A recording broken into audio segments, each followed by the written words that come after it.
the Bush Doctor. The Bush Doctor. And of course, Brianna White, right? Yes, Brianna White. She relatively new, you know. That's what she tells me. She about a year old. That's what she tells me. That's what she tells me. She's still new. She's not like us who are 30 and I know. She told me that she's fresh. She said she's fresh. Yeah, she's a toddler. She just told me that she's fresh. But Brianna is on the ground this morning as our broadcast assistant and will be just helping us to get things going. But it's a massive team on the ground, as you can see. So the engineering team is here, the social media team, of course, we're broadcasting, and the team, the production team for this event, also on the ground. And they've been on the ground. We came here last night. They were here working hard. Definitely, yes. Ryan, goodness gracious, what a hard worker. Delva Dixon is a man, is one of the persons on the ground too. You know, I know him from down this region. Okay. So, big team, let us just say that what's happening. Let's give our listeners an idea of what's happening as we come to you live, because this is an all-day event. This is Tosh Fest 2025, and they're going through all the way until... I think about 8 p.m. or thereabout, because I think it should end with a documentary. I don't know exactly what time like the performances will happen, because Beanie Man is down to perform. Andrew Tosh is down to perform. I haven't seen Andrew Tosh in a while. And I mean, we have to let people know that one artist who was not advertised will be here, many others. Many more. Yeah, many more. Yeah, that artist was not also on stage tonight. Yeah, yes. Today, throughout the day. And as we said, an all-day event that kicked off last night. Yes. Right, into this morning, going through until the sound man pack up and gone.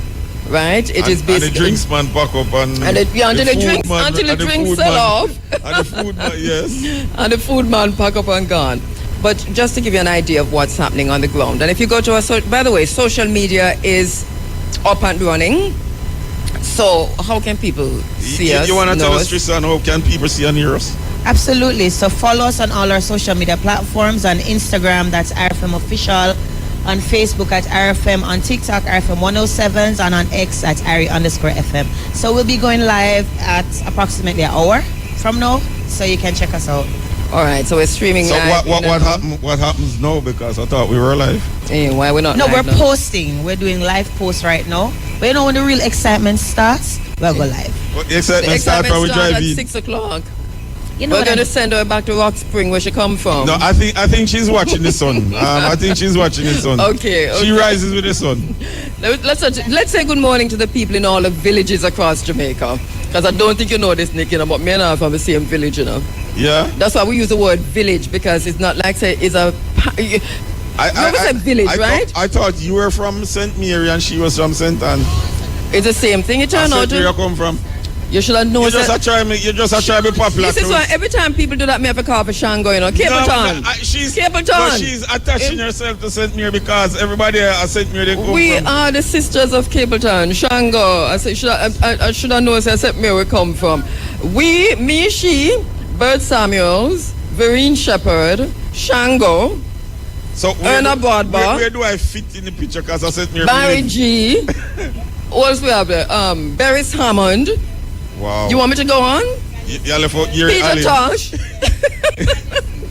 We adopt Peter. Yeah, so like Ninja Man. So like Tanya Stevens, Lady Saw. You know, if we continue with this, except Mary, all we come from. So I don't hear got Chief Tashi. Chief Tachi, right? You know, all we come from St. Mary. All right. You should have known if they St. Mary where we come from. Well, you should have known if St. Mary me live. Welcome, Aquaba.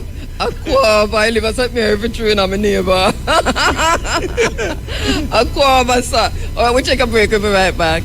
When we start off outside in a place like the Peter Tosh Memorial Gardens that we see we're used people to it coming like in. This. Yes, we're used to it like this. Only thing is that, I mean, we could identify who is from St. Thomas.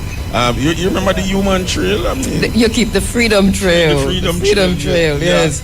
Yeah, man. So, I mean, we could identify them, and, you know, we're still able to identify, so far, quite a few persons. I've already said hi to people from, definitely from Westmoreland here, but also from St. Elizabeth, from St. Anne, from St. Catherine, And not everyone have said to me where they're from yet, but those that I've recognized so far, and I'm quite sure that there are many more. And just to give you an idea of what's happening on the ground here, so we've got a lot of artisans who have already come in. Yes. People who have already come in with the arts, with the food, and with the drink. And the venue is just beautifully decorated around the mausoleum by stalls, many stalls in the green and red and gold and white is also part of this. But we also have a few mini stages, call them that, gazebo looking mini stages. This one is what they would call the front of house. There you go, right.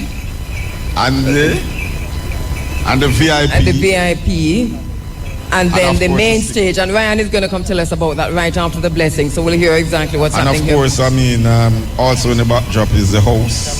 There you go, the house. You remember we broadcast from that house? Yes. We interviewed Peter Tosh's mom. Yes. On more than one occasion. You know, she's always been on the veranda. So we recognize her spirit this morning. She's always there, always the first to come out to greet us over the years. And we're standing directly in front of the mausoleum itself, which really, as usual, carry this very same essence of the material manifestation point of a spirit that has permeated Jamaica, permeated the world, has gone on, but still is here. We're in front of the Peter Tosh mausoleum, black on the outside, white in terms of the doors themselves, black and white, and then inside, red, black, green, and gold. This is really a sight to behold. It reminds me of being in Ghana. This looks like when you go into an area where the chiefs reside, you know, or where the chiefs are buried. It kind of gives that kind of essence. And it's really fitting, I mean, for Peter Tosh in the community, because, you know, he would be the chief.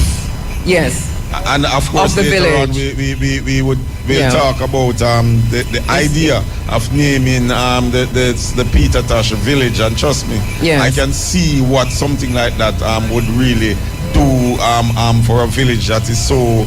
Last night I was on the road, and trust me, it's a real dynamic community. You know Stewart Town. I could only describe it like Stewart Town in St. Mary. I'm going to talk about last night on the road in a little while. But before we come back to you last night on the road and the phone call that woke me up, let us go. This is, as I said, we're in a moment now of a solemn moment, a sacred moment at this minute, because we have on the ground representatives and leaders of the Ethiopian Tewahedo Church in Jamaica. And we can't do this without the blessings of the Ethiopian Orthodox Church in Jamaica, led right now by Priest Kes Haile Mikel in his regal regalia. Priest Haile Mikel, it's over to you with the blessings. Tena Estilin, Xavier, Imesgen. We give thanks today, representing the Ethiopian Orthodox Tewahedo Church here in Jamaica. And we are happy to be here in Westmoreland, Belmont, where we do have a branch of the Ethiopian Orthodox Tewahedo Church named Saint Raphael, or Kidus Raphael. And we are honored to be representing and commemorating the birthday of our beloved brother, Wolde Samayat, Peter Tosh. Wolde Samayat means son of the heavens. That was his baptismal name. So we say, Melkam Lidet, happy birthday, Wolde Samayat. We are now facing the east, where the sun is rising.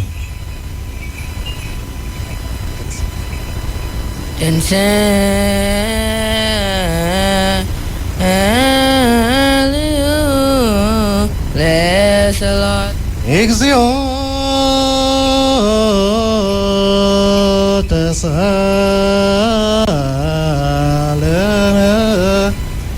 Salam.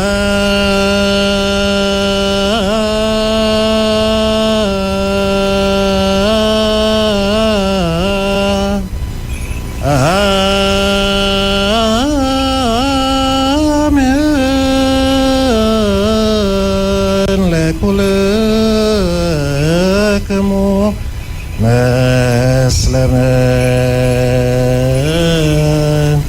Basika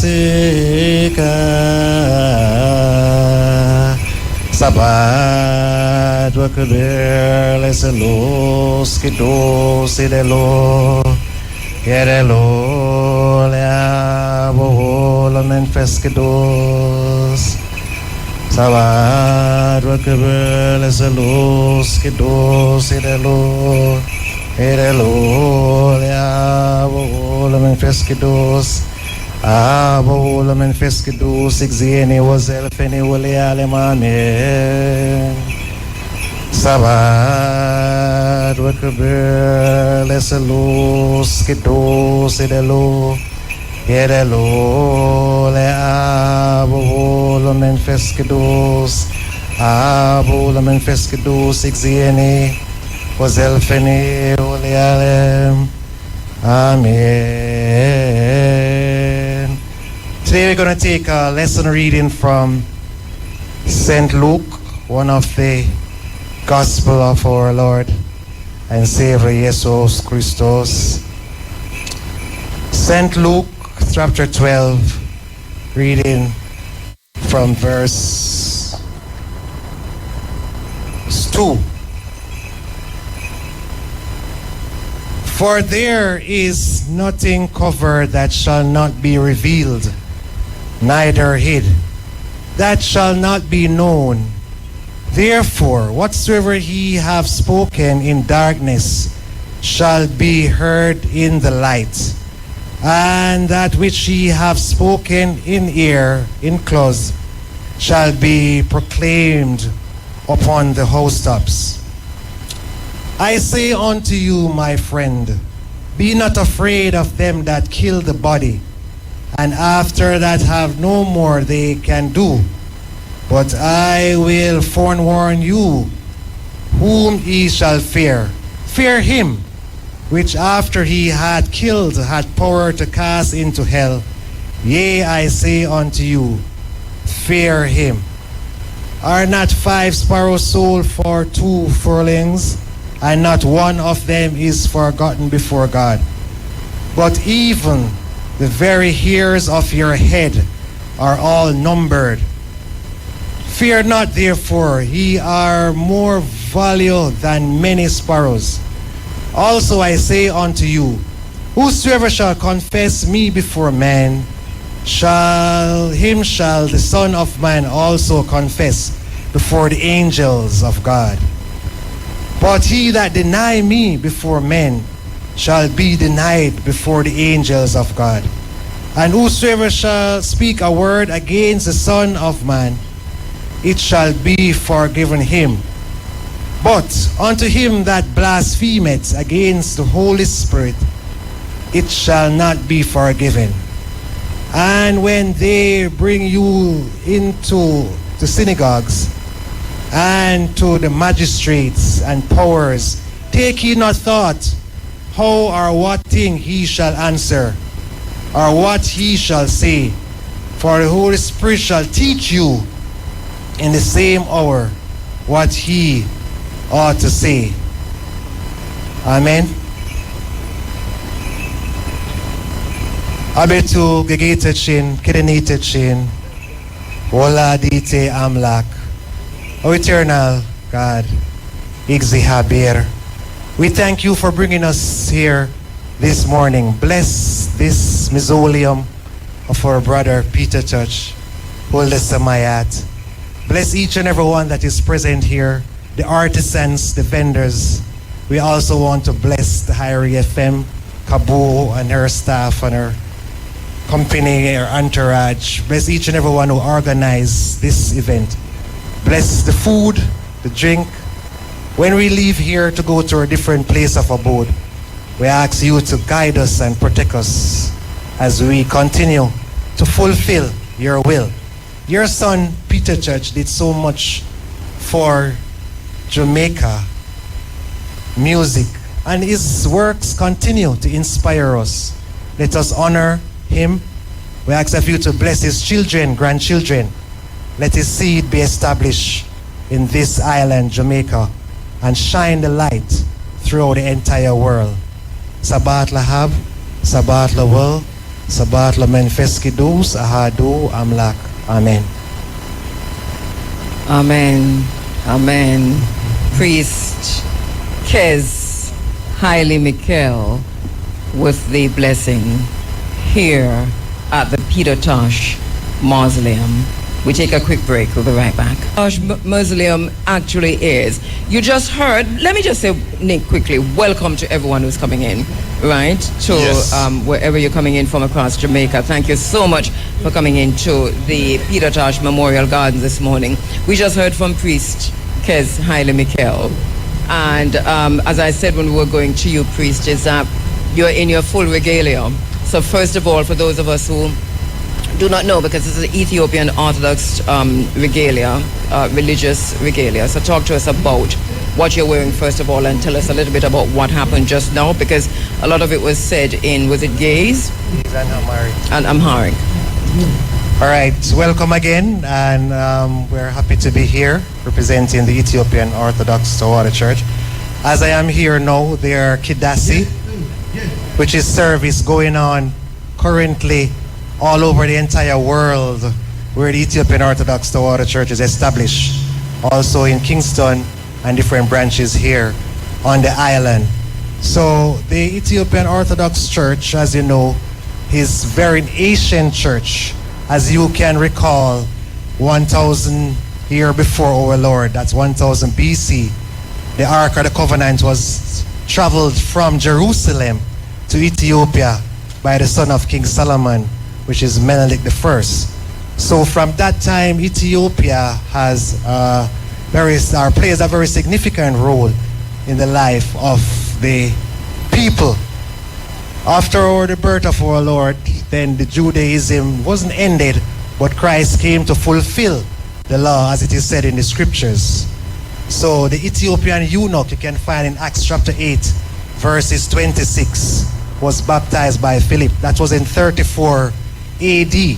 That's 34 years after Christ. So Ethiopia is one of the first country in the world that accept Christianity before any other denomination that exists right now.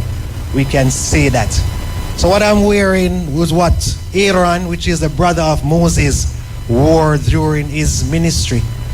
Because as you know, they were priests of the Most High. And you remember the story of Melchizedek, who will never see death. So as I said, we come to fulfill the prophecy and the mysteries of God. Also, I have the censer, and many in the scriptures you hear of the incense which offer praise unto God. Because even while we are here doing our daily duties, praises is never stop giving up to God. 24/7, 48 hours. Angels are always around the throne of God, giving thanks. The bells and the censer are 12, representing the 12 apostles who went out to teach and preach throughout all the world. I'm also in my hand have a meskel. The meaning of meskel is cross. It's an Ethiopian word, Amharic. And most priests who are ordained carry the meskel. When a person wear it around their neck too, I see my brother have an ankh, which is an Egyptian symbol. But the meskel, my brother have a meskel here, that look like lalibela. So the meskel is very important for protection. We just had a celebration, the founding of the True Cross.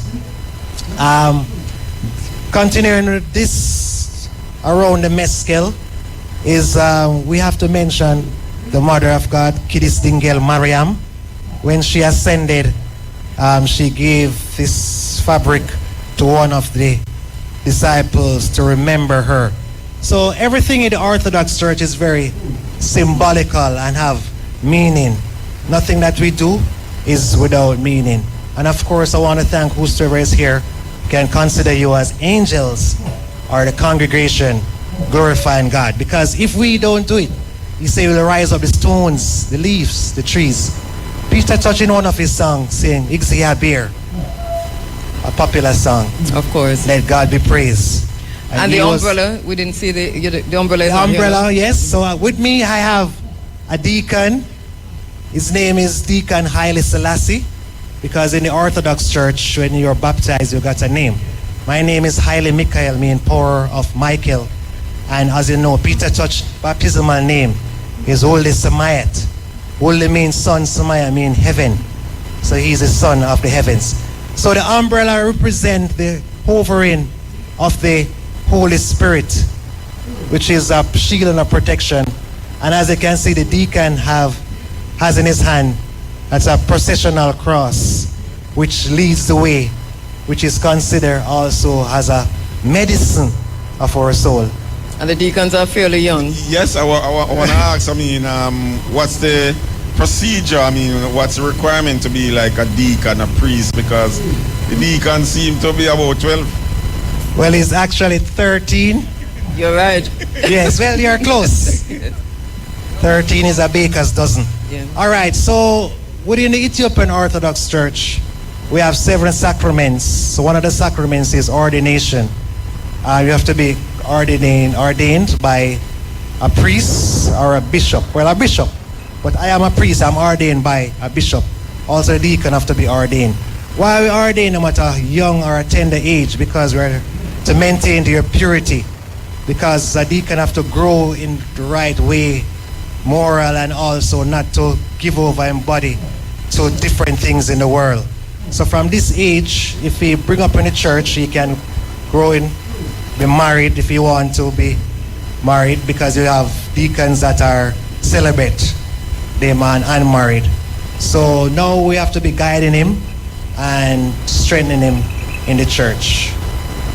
Wow, so much to learn about ourselves, where we're from, and how we were the originators of all that there is and all that we see and continue to be. Now we have a schism in the Anglican Church, but we'll talk about that another time. It's split in two. While we're talking, right, just it's split in two again. But the original remains, which is the Ethiopian Orthodox Church. Thank you so much, my brother. Yes, we're honored to be here. And Yes. The church want to work with the community, especially our Rastafari brothers and sisters. As you know, His Majesty visited Jamaica April 21st, 1966. And after that, 4 years after, the church was established in Jamaica in 1970. So it's 55 years now the church is here. And we have to come together to strengthen each other. A lot of people didn't know that Peter Tosh was actually baptized in the Ethiopian Orthodox Church. Yes, he is a faithful brother. Come as you are. Come as you are. It's no requirement to enter the kingdom of heaven, as his name is Wulde Samayat, which is the son Wulde of Samayat. the heavens. Wulde Samayat. So he's most of the whalers actually are part of the church. As you know, Bob Marley, Berhane Selassie, Light of the Trinity, he was also baptized along with Bonnie Whaler.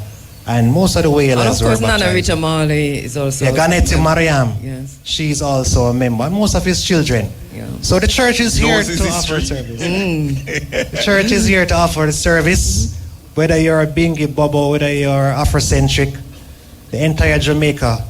Because even though we eat and we drink for physical, but our spiritual need nurture as well. And you mentioned Peter Tosh's song just now, and we know we have our DJ Collision on the ground, and we'd like to hear that one in a DJ Collision. You have a cue up? Think they have here? Yes. Let God be praised. Listen, man, let Jah be praised. Yeah, man, give thanks. Yeah, give thanks, my brother, Kez Haile. I feel as if I'm Peter Tosh. You know, I was speaking with somebody about Peter Tosh, and we're talking about the different things: the mystic man, the black heart man, the revolutionary man, revolutionary, the bush doctor. The bush doctor. Yeah. I mean, this man was so many things.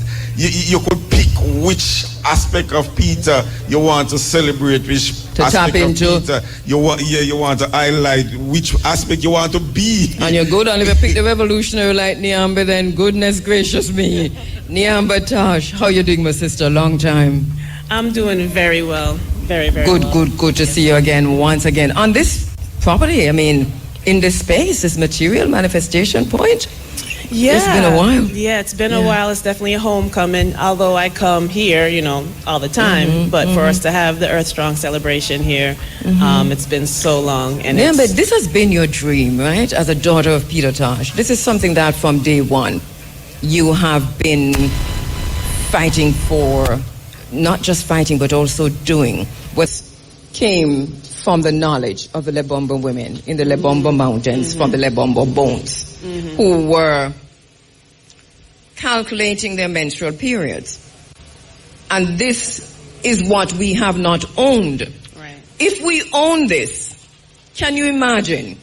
If we tell our children this, can you imagine that what we talk about, how we fear mathematics, and you are an educator, you see this in our children, that we're afraid of maths. Not knowing that we developed mathematics. There was a joke in my home that once the teacher started to write the M on the board, my daughter started to cry. Once she sees the M, because she know what was coming, this subject named mathematics. There definitely is a need for... She got a grade 3. Well, she got ahead of me back in high school. Shane, how are you doing, Shane? I'm good, Yeah, man. Just reminding you that we have a quick break. Yes, Shane, because we go on because we have Niambe. Yeah, man. Hi, Niambe. Good morning. Shane is saying good morning. Good morning, good morning. Yeah, man. All right, go ahead, Shane. Today, he was saying, I expressed the thought process, and he was saying he fully endorsed it. So, at some point you need to link up with him and Who's the new member of parliament? Dayton Campbell. Okay. At some point you have to link up with him and ensure that it's not just a political talk, because we know politicians talk well, but he really, put in the effort, to let this dream of this becoming a Peter Tosh town, a Peter Tosh village be a reality, because I, as an outsider from St. Mary, can see what can happen if such a dream comes to fruition. Right, and I want people to know that we don't need anybody to make that happen. That's the way I stand. Sometimes we put things outside of ourselves. I'm talking about the official I get it. Endorsements. And I get both of you. I get it. So the work is a day at a time. Yes. But the vision is as big and as wide as it possibly can. Exactly. I remember you spoke to us about this vision in 2016 or 15. 2015, yes. This vision that we are envisioning now, that we're experiencing now. How much further do you intend to go? Because, without telling us too much, what's the plan?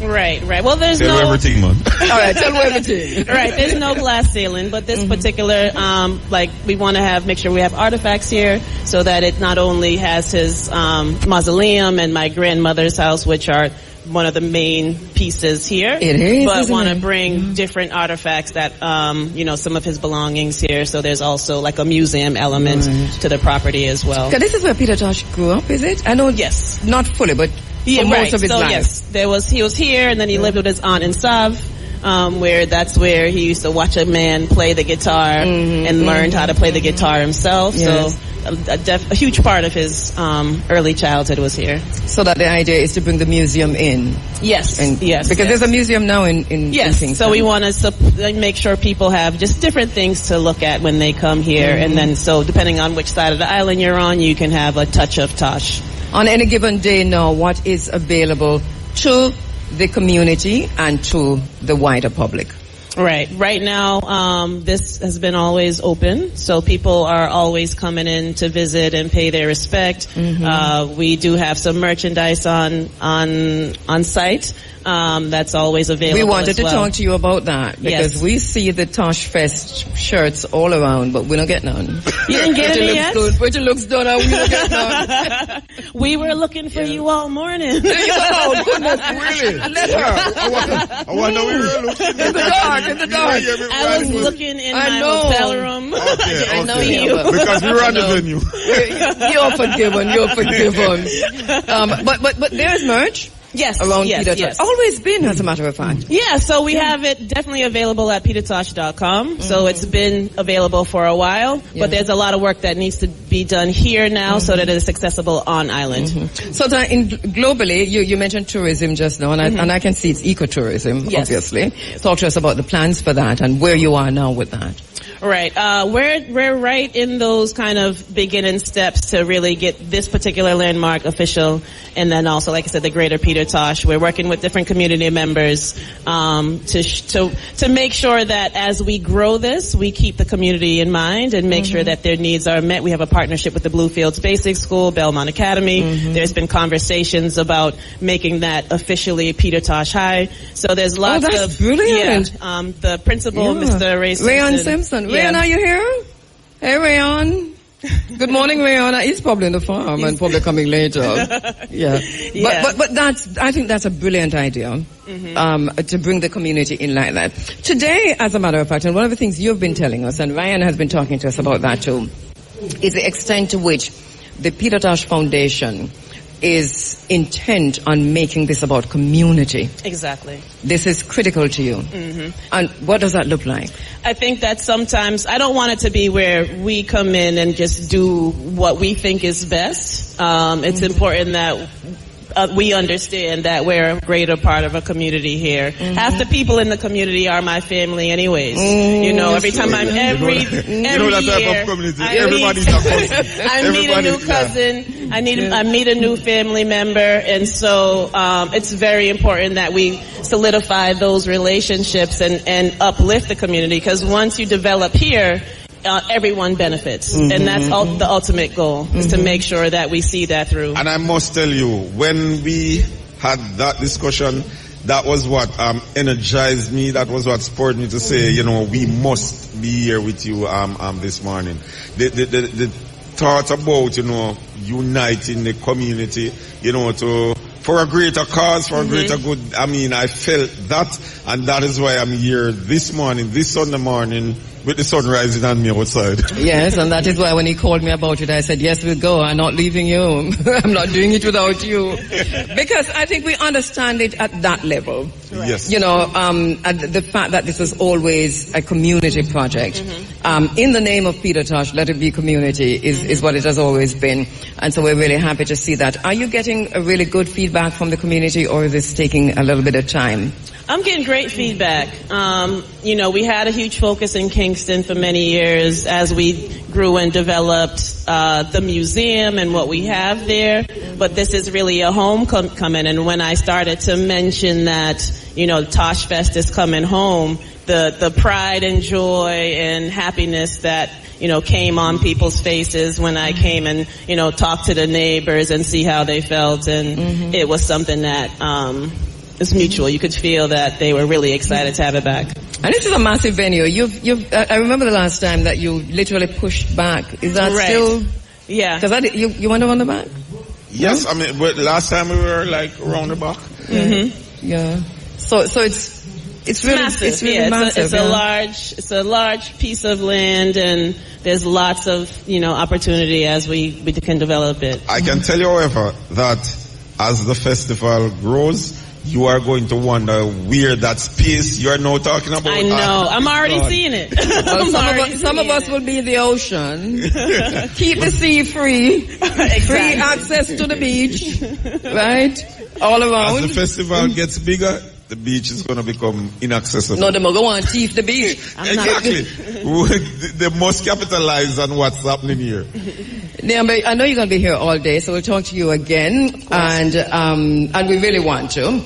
And next time you come, can I have some T-shirts and stuff with you? I make sure. I mean, next time we talk to you today, you know. Of course. All right. Okay, we take It's a not quick far. It's not far. I know. Thank you so much, Niambe Tosh, the daughter of Peter Tosh. And she's here all day. We'll talk to you about 3-4 more times before the morning is out. Of course. All right, we'll take a quick break. We'll be right. Beautiful venue. And the day is turning out really, really beautiful. We had some rain last night. But you know, it literally hot now. The sun is coming up, and we're feeling really good. I kind of did even overdress, because it did feel so cold this morning. But here we are. And I know you feel this way too, sis, because see with the blanket Don't it was cold this morning? Talk the truth. Come here. Talk the truth. Don't it was cold this morning? Yeah, it kind of chilly. You can't go put on the blanket now. Yeah. All right, so what a beautiful venue, what a beautiful place. Just the amount of mango trees. We're standing under a mango tree, right, Nick? I am so impressed. You know what I'm wondering? Yeah. I mean, Neesberry. Give me the Neesberry last night. Somebody give me 2 Neesberry last night. Nobody show me them now, because we are going to have things. Let me stop talking about the Neesberry. It's one of my favorite fruits. I mean, Neesberry. I went to Negril and they were selling me one Neesberry for $300. Well, it's one of my favorite foods too, and it is very expensive. In Negril, one for $300. $300 for one Neesberry. No. And it wasn't even big. It wasn't even big. Nick, I'm literally crying. Look at me. I feel it hard. All right, right. Before you go to Ryan, I want to tell you a little story. I went up to somewhere in Manchester. Well, I went through Clarendon and then go back up. Somewhere in Manchester for an SDC project. They had a box of Neesberry and I asked, how you sell it? And them say like $100 a dozen. And I gave them the money and started to take up a whole lot. And I could see them say, watch your fool. And them know it's about $600 a dozen. We have to pay for it.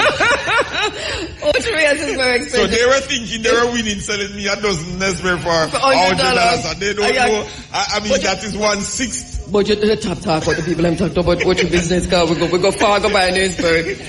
We're joined now by Ryan Bailey.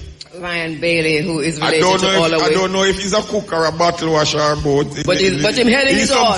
He's something. He's heavily involved. Ryan, you always work. Every festival I go, you're really working hard. I'll pass see, Mr. Ryan. I don't know. This is you. You're a hard worker, but you are part of the festival scene, the cultural scene, and just the Jamaican scene on a global stage. How did you get involved in all of this? It was something that was planned, It was a mission that was planned for me, from my father, Oh, okay. So my father had a vision for his children, and he facilitated all of our curiosities. So I find myself to be very fortunate. So how come your father planned this thing for you? He was in the business? What he did was to set the pathway. Okay. And anything that we had an interest in. My interest has always been in music. Okay. And not just from the point of creating music, but to see how music was produced, how it sounds when it's on stage, how it sounds from in the studio. He's a singer too as well. That's where I'm coming from. What I'm saying? You know Ryan is a singer? No, I don't know Ryan is a singer. Give me something, Ryan. Give Ryan the rhythm. Which rhythm you want? College on, give Ryan the rhythm. Which rhythm you want? Legalize it. Oh, there you go. And I will advertise it. There you go. You know? Call me just ready for talk. But he has his own song. I mean, his own video. What about your own song? Well, today is a very special day. No, but nobody don't know your song. No, you're right. All right, man. They will. Ryan, Peter will be disappointed if you have a mic and refuse to show your talent. No, but I'm showing my talent now. Legalize it. We're here to speak about a day that is extremely special. And the day is not just about me, but it's about a community. And not just a community here in Westmoreland, but a worldwide community. A community of people who have vision, who want better for themselves. People who rebel against things that seem oppressive. And that is what we're celebrating today. So for me to be a part of this, today is a very busy Sunday for us. That means me, my partners, and the team. But we're here because we feel that we're called to be a part of a mission that is greater than us. And how better than to be celebrating with the Tosh family, who's celebrating a legacy that is great, that is profound, and that is important. Not just I hear you saying, and you're right, because today's a busy Sunday in Jamaica generally, because we're kicking off Heritage Week, and services going on, and so much more. Yes. But a lot of us decided we were going to be here today, and you're saying this is a decision you made because you knew that this was critical for you to be here. Yes. Why? Yes, it's important because this is a part of our culture. And the idea of how we represent the culture and how we present the culture is important. And we have to celebrate those who came before us and pave a pathway. Because the pathway was not for themselves. No. So in a lot of cases, they didn't even benefit from the work that they did. Blessed are those who forge ahead to make way for others to follow. Yes. So when Nyambe and Brian and the family gave the call, we had to respond. And the response for me is to be present and to do what we can, and do it at a level that we think is appropriate for the icon. Brilliant. Tell us what's going to happen here today after the program wraps. Well, the day is about this presentation is it has taken the form of a kind of a symposium where people in the community will take part in the conversations, just as you have been having now. We felt that it was important to start out with a prayer, and we did. We think that the blessing is very important. Then we will have artists and the Nyabingi drummers creating that heartbeat, which is absolutely necessary to our people and to this event. We'll have artists such as Runkus, who will be performing.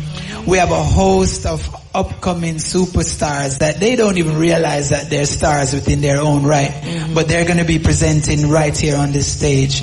In addition to that, we will have Andrew Tosh, and then it culminates with Moses Davis, Beanie Man, being on the stage. Because when Beanie Man performs at these events, he's Moses. Let's remember that. Yes. Which we love that too. Of course. Yeah, man. I know he can find his Peter Tosh. I know that. I want to tell you an interesting story. In getting him to be a part of this, what happened was that we had a little bit of a conversation that was strong. He felt that he wants to do a kind of presentation that is his presentation without censorship. And his idea was that even though it's a family situation, he has to be himself. And his reason for that was Peter Tosh is a rebel and I is a rebel same way. Listen to me, Moses. You come now, you can censor yourself. You hear me, sir? Our children going to be here. But he's aware. He's a consummate professional, one so he thing knows. you know about Moses, he's one of the most flexible performers. I mean, he's probably a performer you can invite to a gospel concert. Of course, yes. So, I mean, I know he's going to come and represent well. Yeah, man. He's a performer. Oh, yes. We have no doubt. We have no doubt. But in addition to that, we're going to present a short film that was done by the family to highlight their vision of this area and this region and how they feel that the icon's legacy should be remembered and perpetuated, actually. All right, so explain to me what we're seeing on the ground here. So what you're seeing here is our main stage that is right there, and you can see the backdrop now that is showing the image of the logo of the event, which says Touch Fest Jamaica.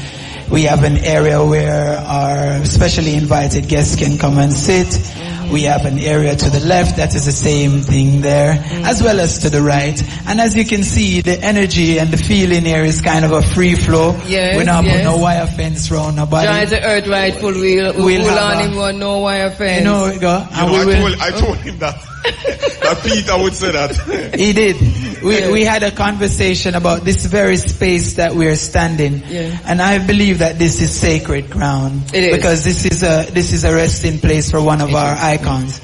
So I didn't want for too many things to be here in this space. So this space speaks for itself. Right. Yeah. It is what it is. So I wanted to make sure that we could protect it and show some reverence and respect for the work that he did and for the family too. This is a space where somebody who have contributed greatly to their life is. So that's how that conversation came about. But in any case, we will have bouncy house for the children.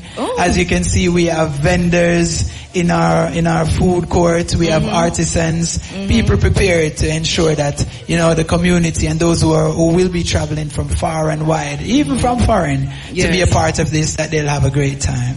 All right, so we'll talk. Okay, so you were saying something, Nick? Go ahead. No, I was just going to mention, looking on the grounds, I did a little tour, and I had to look good to see where the venue ends and where it's extended by the persons around, because I saw, I heard certain things wouldn't be on the venue, and I see them, I realize now there's a fence, but you can't see it. That is it. The design is deliberate, So we want people to come in and feel like this is a space where they can get food where them like and good food for them structure. Yes. Then you can take a trip in, see the space, pay your respect at the mausoleum, and then you just continue walking through where you see the iconic house, and then you can be entertained and edutained by the music. We love it. We love what's happening here. We love the vibe so far. And just for those persons who are coming in, take it easy upon the gravel, take on time, come in. But, you know, we're going to be here all day. And they are coming in. I mean, it's looking good so far. Yeah, man. I mean, the truth is that the energy is coming from the family. Yeah. So Nyambe and her team, and the family in general have done a great job to put a certain kind of feeling and vibe into it. So those of us who have partnered with them to carry this work through, we just take the cue from there so that we can present at a level that would represent the family well. Yeah. And come and visit the mausoleum too. It's part of the whole thing, you know. I remember the first time we came here, Nick, you know, we spent a good time. Because we had to kind of touch base, you know, even though we understand the spirit of the man. Yes. But we still had to, we stood there for a while. I really feel good. I'm really feeling good about, I mean, the development that has gone on property. It's now showing that, I mean, Peter Tosh is getting the respect and the treatment he deserves. They're doing what they said that they would have done. Yes. And this is brilliant because they said they would do it. And they're doing it. You know, something that touched me too, Nyambe mentioned that a lot of persons who work and set the pace didn't really benefit, I mean, from the work as much. It's really setting a pathway for others. And I'm really looking at it. And I feel like it's a fact, I mean, among at least 2 of the 3 whalers, I mean, they didn't live to see greybeard and all of that, but they set a pace that their children and the entire world, I mean, can really benefit from and what that they is a vision. did while they trod That is what vision is about. I would like to say this though, as much as all of this that you're seeing, this great build out, and the effort that it has taken to present this event, the family cannot do it alone.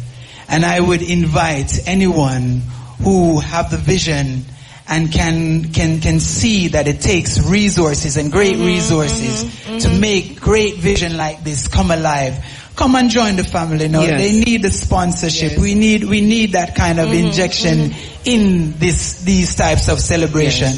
The benefit is to the generations to come. So we're inviting people who are in line with this kind of vision to sponsor these events. The family would certainly enjoy that, you know, and the community at large. I endorse that. I endorse that, Ryan. Thank you so much. We have to take a naturally. We have to go to a break. Let me go to a break. We'll be right back. Nyambe. Listen, now you're getting in trouble, girl. I'm down here, so I'm not going to fight over which is which. It's whatever they say. It's weird. Whatever they say, is it? I used to know it as Belmont and Bluefield, somewhere down the road nearer to where we're coming from. We're coming from? Yes. But I mean, if this is Nyambe's place and she decided that's what it is, then... So where does Belmont end and Bluefields begin? Maybe it's an Ochoreus situation where we know what Ochoreus is supposed to be, but from a reach runaway be straight up to a Rockabessa, it's Ochoreus. I would like to say that Ochoreus is from Galena in St. Mary to Rio Bueno in Trelawney. Yeah, that can work. See then? Him said something don't. No man, I am looking at, I remember when the Johnny Walker golf tournament used to happen in Jamaica in done by Trial, and every time the BBC is joining, they're going live to Montego Bay, and I'm saying, but that is so far away. So Ochoreus can be from where say again? From where you know? From Galena in St. Mary, because you have to take in James Bond Beach in Ochoreus. And remember, James Bond Beach is in Rockabessa. So that's why I said Rockabessa. That's why if we're going to take in James Bond Beach in Rockabessa, then we'll have to start at Galena. Okay. So Galena in Ochoreus and Puerto Seco in Ochoreus. Yeah, so well, we have Puerto Seco already. So if Puerto Seco is in Ochoreus, you have to go all the way to Rio Bueno. But we can solve the issue here, sir. You can solve whether it is Belmont or Bluefields. Or Bluefields, okay. It is still Westmoreland. Westmoreland. No, man, Westmoreland is big. Alright, so we just want a space out of it. It's where? And Bluefields, Belmont. Oh, this is Bluefields, Belmont? Yeah, they're from Bluefields to Belmont. So. And where we are now is called what? Yeah, Belmont. And Bluefields too? It's same way. And you live here for how long? Huh? How long you living here? From 60, about 62 or so. Alright, that's before me born. Jamaica independent. Yeah, that's before me born. Yes, 1962. So the point is, this is Bluefields, Belmont, it's done. Neamber, you were right. So the post office at Bluefields today, for Belmont said we. So we're coming to you live from Bluefields, Belmont. In Westmoreland. A man who's been here from 1962. Just about when independence came. You came. can live south to Bluefields, Belmont, White House, go on. I saw it go. No put White House on it now, you know. I saw it step up. No, he must stretch it. Because you soon can go Montpellier. You will soon say Montpellier. No, it don't come this way. Or anchovy don't come this way either. We're good then. I think it's Yes, talk about anchovy. For those who are coming from St. Anne. Yes. Greetings, my brother. How you doing? Greetings. We're live on the radio. So look, how you doing? Where you come from? Manchukia Bay. Manchukia Bay. Yeah, Manchukia Bay. Manchukia Bay. And how you arrive at that name, sir? How you arrive at that name? How you arrive at that name? Manchukia Bay. Yeah. Because right now up here, hustling and trick are going down there. So we say Manchukia Bay. Manchukia Bay. Are you from Manchukia Bay, as they call it? Anybody here from Galchester? Yes. Yes, I was born on St. James Street. Yeah. Welcome, my brother. I was born on St. James Street. How long ago that was? Manchukia Bay. I'm 65 years now. All right, that is more than 10 years before. Right. Because I was born at the old hospital in Montego Bay. You see, the thing I don't like with him, you know.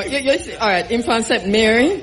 No, Mr. I live at St. Mary. I am from Somerton, St. James, and I have reasons to be proud of Somerton, I know, St. James. Jimmy Cliff, because that's the home of Jimmy Cliff. Is it the Jimmy Cliff? Uncle Jimmy, good morning. I get it. Yes, good morning, Uncle Jimmy. Look here. Those who are coming from Manchukia Bay, which part are the best place for drive? Them just continue up to Anchovy? Yeah, and come straight. Look out for the detour signs, or else you'll go on a circle and can't come out. No, we love the circle. You look. We love it. So if you're coming from Montego Bay, Yes. there are some detour signs. You see them? No. The outreach, sir. The detour sign. My husband reached the detour sign. Alright. Okay. So which part you drive? Same place I didn't see the detour sign. We go Montego Bay. We go Montpellier, we have to go. Anchovy, Montpellier. What I saw were some holes which would want you to detour. No, you have to go through Bogue. Bogue Road. Yeah man. Oh, anyways, that means we did last. But anyway, so if you get lost, find back Bogue Road through the detour signs. Find back Bogue Road and go up. It sounds like you went on the new highway and that isn't finished as yet. That we do, yes. You didn't go inside Moby We took proper. the Northwest Highway. You didn't go inside Big Moby Bout proper. that Andrew no said finished. Because the last time I got on a detour, when I went, I was going to Somerton, and they detoured me, and the new highway being built. Right. I think they're building a bridge or something like that. That's true, yes. Yeah, they sent me through some hill, and Well, we that's had where to we wait went. until some people come up, and then you go down. And Yes, all of that. that's why it took us 4 hours. But here we are. All right, so just for those who are traveling from St. Anne, you're going to go Montego Bay, go up Long Hill as we call it. Right. Anchovy, Montpellier, past the road to go up Cambridge. Just stay on the street. You come down and Wheaton, you come down Waterworks, then you turn left at the intersection. When you must turn a gas station, if you turn right, you're gonna stop. So you turn left and come down because here. if you turn right, you're gonna stop. And that, you turn left and come down here. And you reach. And if you're coming from Kingston, nobody go more baby. Just stay on the south coast. Right. And you look up in the venue. You must reach the venue. Okay. Which parish shall go through from Kingston? Kingston, you would go St. Catherine. You stay on the highway until you reach Mandeville. Then you head St. Elizabeth, Black River Way, head into Sav. But long before you reach Sav, you will be at the venue. Okay. All right. So you see? Any direction? Yeah. You don't have to go through Black River. You can use the bypass. Yeah, bypass. Don't use Black River. But if you want to feel, hold on. You know it kind of tricky right there, so though. Before you reach Black River, you have a right turn. You just turn right there at the gas station. Yes. Into Sablama. All right. So there are many ways to get to the Peter Tosh Memorial Gardens, and we got here just fine. The last time we came here, the roads were bad, right? Them bad still, but not so bad. Yeah, So, just about 5 miles or so in the hills up Anchovy, really bad. And when it rains, it gets worse because you can't see the whole them. Take it easy when you're coming through Anchovy, by the way, because that's a winding mountain road. All right, so we're live from the Peter Tosh Mausoleum. Once again, we are going to be here all day until the drinks sell off, and the food sell off, and the sound man pack up and go. Yeah. We'll take a break. We'll be right back. Gardens here in Belmont, Bluefields, Westmoreland, and we're loving it. The sun is coming up nice. I mean, it's getting hottish, and so the little rain will fall last night, and the place is a little muddy-ish. It is nicely drying up, so we're good. My sister Anna Smith, how are you doing? I'm good. Hey. You know, say it's good to talk to you, Kabu. You over here, you're parade, and at first when I talk to me, feel good. Can I fangirl for a little bit? Anna, my darling, how you doing? I am good. We're here celebrating Winston Hubert McIntosh. There you go. 81 years. You know, you're great, because from morning we are calling Peter Tosh. We didn't even go Winston Hubert McIntosh, you know? We even had his baptism name, Kabu. Yes, that's we true. never went his government name. No. But at least we feel like better since we go all day. Yes. You think you'll come back and share more? No. Anyway, no, I'm joking with you. But listen, so Dread and Dread production. Yeah. We've been talking to Ryan. Sure. And you're the other Dread one. I am the Dread, other Dread in Dread and Dread. Dread and Dread. A lot of work. Yes, it is. It is, but not to sound cliche, really. But when you're enjoying it, it really doesn't feel like work. It feels more like service. It feels like a continuation. It feels like you're writing another chapter in a wonderful story. A story that started 81 years ago. On this day, October 1944, when Peter Tosh was born. Material manifestation point was saying, okay, we don't know the man's spirit running or that serious business, you know, I'm old. I know, it's really just a privilege to be a part. Yes. So, a little bit about Dread and Dread. Yeah. Because, we did talk to the other Dread, but we were talking more about the event itself. So tell me a little bit about Dread and Dread production. Headed by Ryan Bailey. Ryan is as we would say in Jamaica, well-beknownst. Yes, he may. Even if you don't know him, well-beknownst. Yes, he's well-beknownst, it's true. Right, you said it earlier that he is a part of all the major productions, everything reggae, everything cultural, everything that pushes the music forward. Ryan is a part of it. So Dread and Dread is his production enterprise, as you would call it. As I said, I am the support administration and events, and we have our teams and partners who work with us on all executions to bring the vision alive, and of course to keep the culture alive and the legacies of our reggae greats. Yeah. And you're doing a wonderful job. Thank you. Let me just congratulate you on that. Everything on the touch is wicked. Yeah. Well, wicked Right. good. Wicked good. Right. Thank you so much. I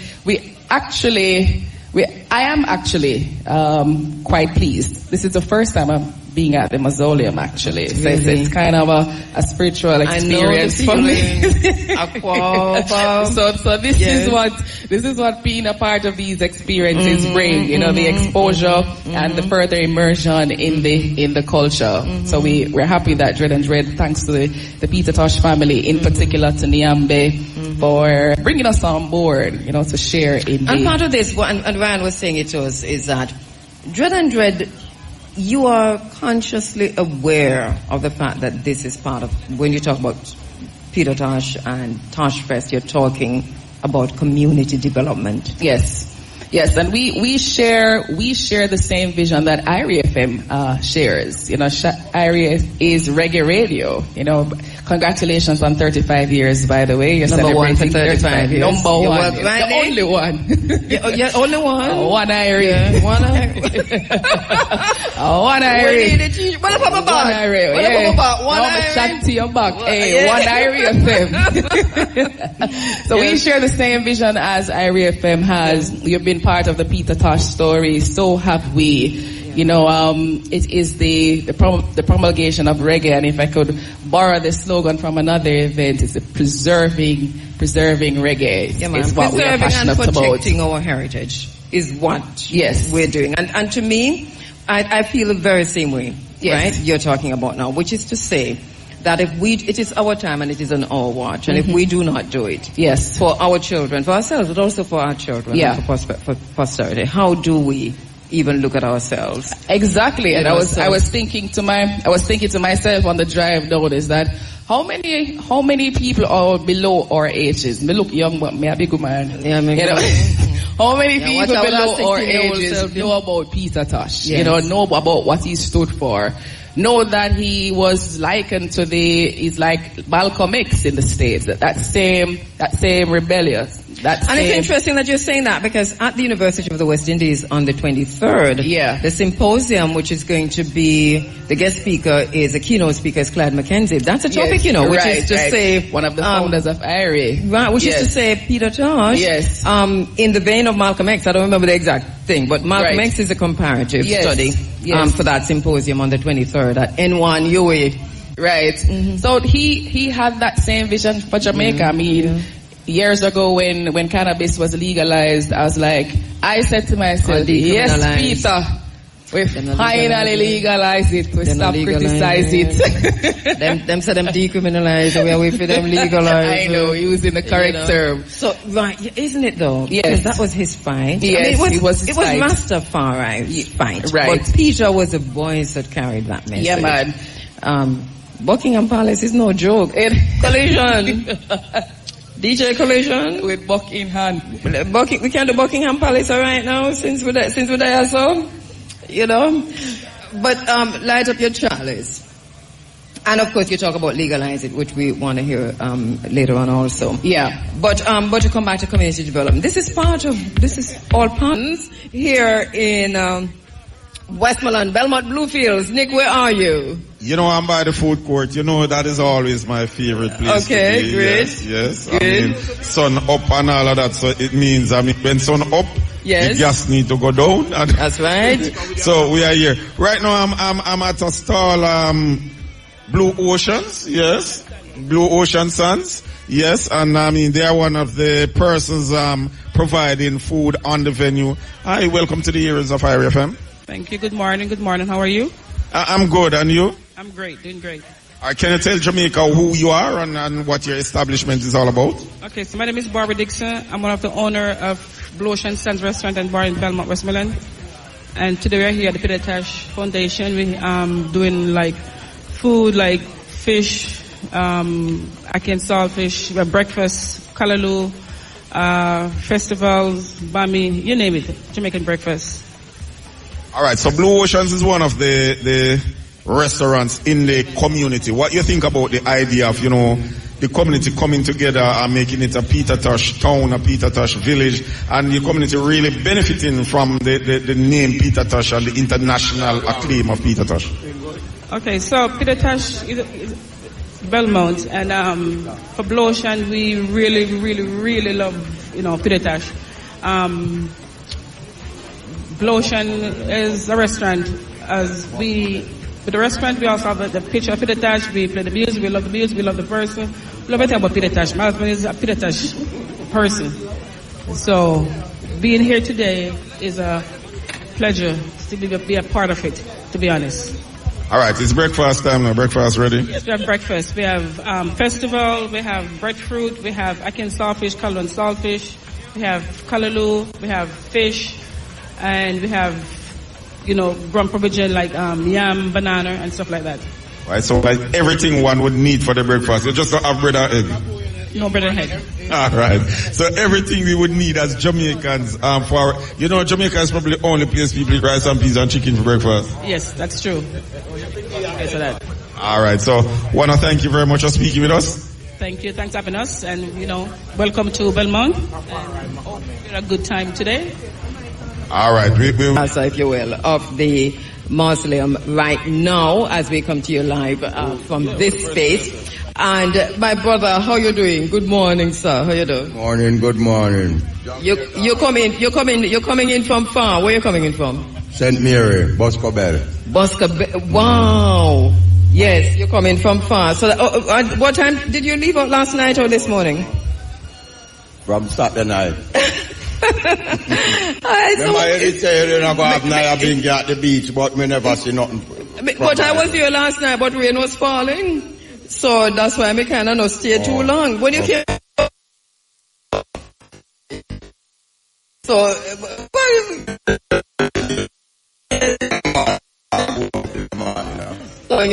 but Nick, you came in later than me. So when you came here, rain was falling. Yeah, man, come in rain, man. Oh, it's okay. Yeah, okay, brilliant. So what? Anybody want to say greetings to? Whole of Jamaica. All right, good time. What about her name? All of them. No, your name. Graham, okay. That them give me, Coming in from Boscobel. Or the pudding? Yeah. Or the pudding? Or the pudding? Eat good, Yeah. Not so sweet. I mean, not like sweet. And you get it right here, sir, eh? Right here. Yeah, man. Yeah, man. So the pudding tastes good. Yeah, man. Yeah, man. So what's the favorite Peter Tosh? Say light up this cliff. I would just play it a while ago. Yeah, man, that me love. Yeah, give me a little piece. Light up my herb. Yeah, sing a little piece of me here. Sing a little piece of me here. Light up the chalice and make we chase away all them vampires. Yes, sir. Yes. Light up this cliff. Yeah, man. We love it, man. We love it. Yeah, man. Inspiration. Him teach it in the nation how to live in a unity. Give thanks. Yeah, man. True, yeah. Because remember him say equal rights and justice. We can't live without that. Every time. Yeah, Cabo. No peace. Yes, Nick. I'm standing with the pudding man. The man just appear on my foot just like that. The pudding man, the same pudding man? Is you sell the pudding, my boss? Yeah, man, I'm here sell the pudding, man. And the pudding smell nice, you know, because what kind of pudding you have? Alright, me have the potato pudding, I have the pumpkin pudding, and I have the ripe banana pudding. Ripe banana pudding. Cabo, ever hear about that one there? No, I know banana bread, but I don't know the ripe banana pudding. Ripe banana pudding. I've had pumpkin and I've had sweet potato, but it's the first in my 54 years never hear about ripe banana pudding. Yeah, man, you need to give it a try, my brother. I need to give it a try. Yeah, you know me have to give it a try. So how much a slice you sell the pudding? Alright, say, may have them for 5 bills a slice. 5 bills a slice? Right there. Alright, so as the day go by, you're not going to sell off all that because we have to check it. The ripe banana pudding, I need to know that taste. You need to check it out because it have a real fabulous taste, bro. Are you sell it, Yeah. You know me a salesman? I know that, man. Alright.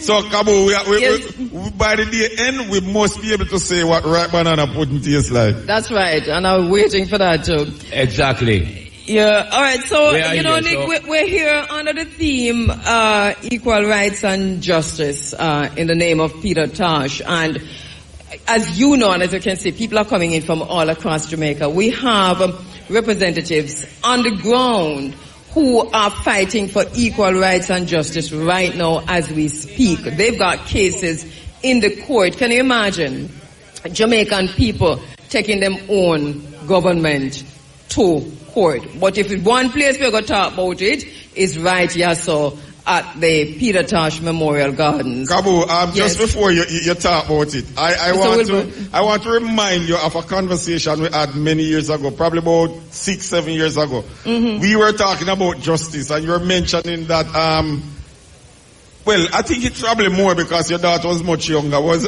asking you, what happened to justice? Yes. Why every night people on TV looking for justice? We want justice. yes, as a little child, she asked me, said, Mommy, what happened to justice? I said, what do you mean, who is justice? And she said, well, if the people asking, we want justice, we want justice. So she wanted to know what happened to justice. Yeah, where is justice? Why people looking for justice? And it was a very serious question. And I want to tell you, it was about a week ago. My wife and I were talking about the same thing, and I was reminding her about that story you told me. You know, so justice has always been something we've been looking for. Evading the people, and that is why Peter Tosh talks about peace. There's a whole conversation about peace going on now in the island. I don't want no peace. I want equal rights and justice. Because you see, we're talking now, we see where the Prime Minister has responded to the whole bombing of the boats in the Caribbean waters, where the Armada from the United States Armada that is now in the Caribbean waters bombing Caribbean people into nothingness. The CARICOM, which is now headed by Jamaica, has responded. And it's a very wishy-washy response. I mean, I can read it later, but it's a very, very wishy-washy response. As a matter of fact, them take with the idiot. But did you hear the Trinidadian Prime Minister? I mean, 2 Trinis were killed in it, and the Trinidadian Prime Minister was like, drug dealer for dead and dead wicked or something she gave the permission for that, because the first thing she said a few months ago when the Armada and the nuclear powered submarines and the F-35s were sent into the southern Caribbean waters, she said, kill them all, and kill them violently. That's what the Prime Minister of Trinidad said.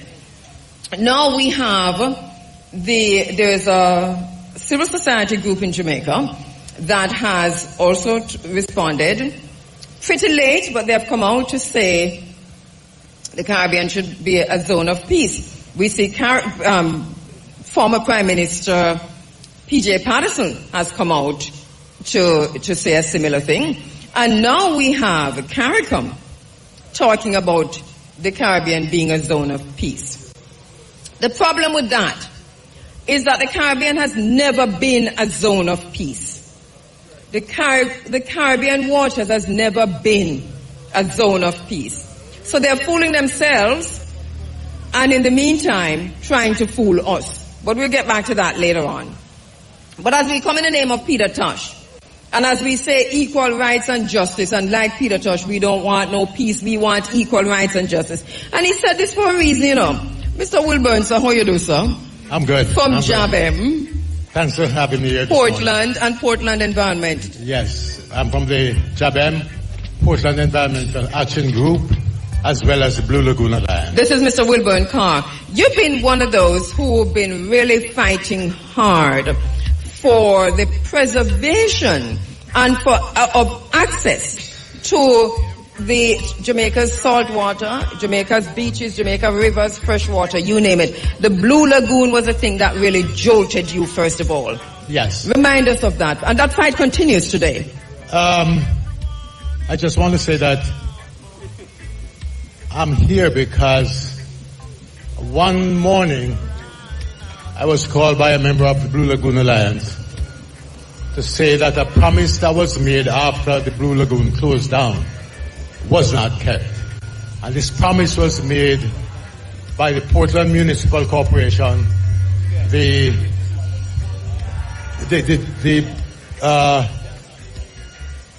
was Portland Municipal Corporation, the police department, the Maritime Authority. Let me just interrupt you, because there's a brother passing us with him transistor radio. Yes. And we tell us that people listen to Running African Pan transistor radio still, you know.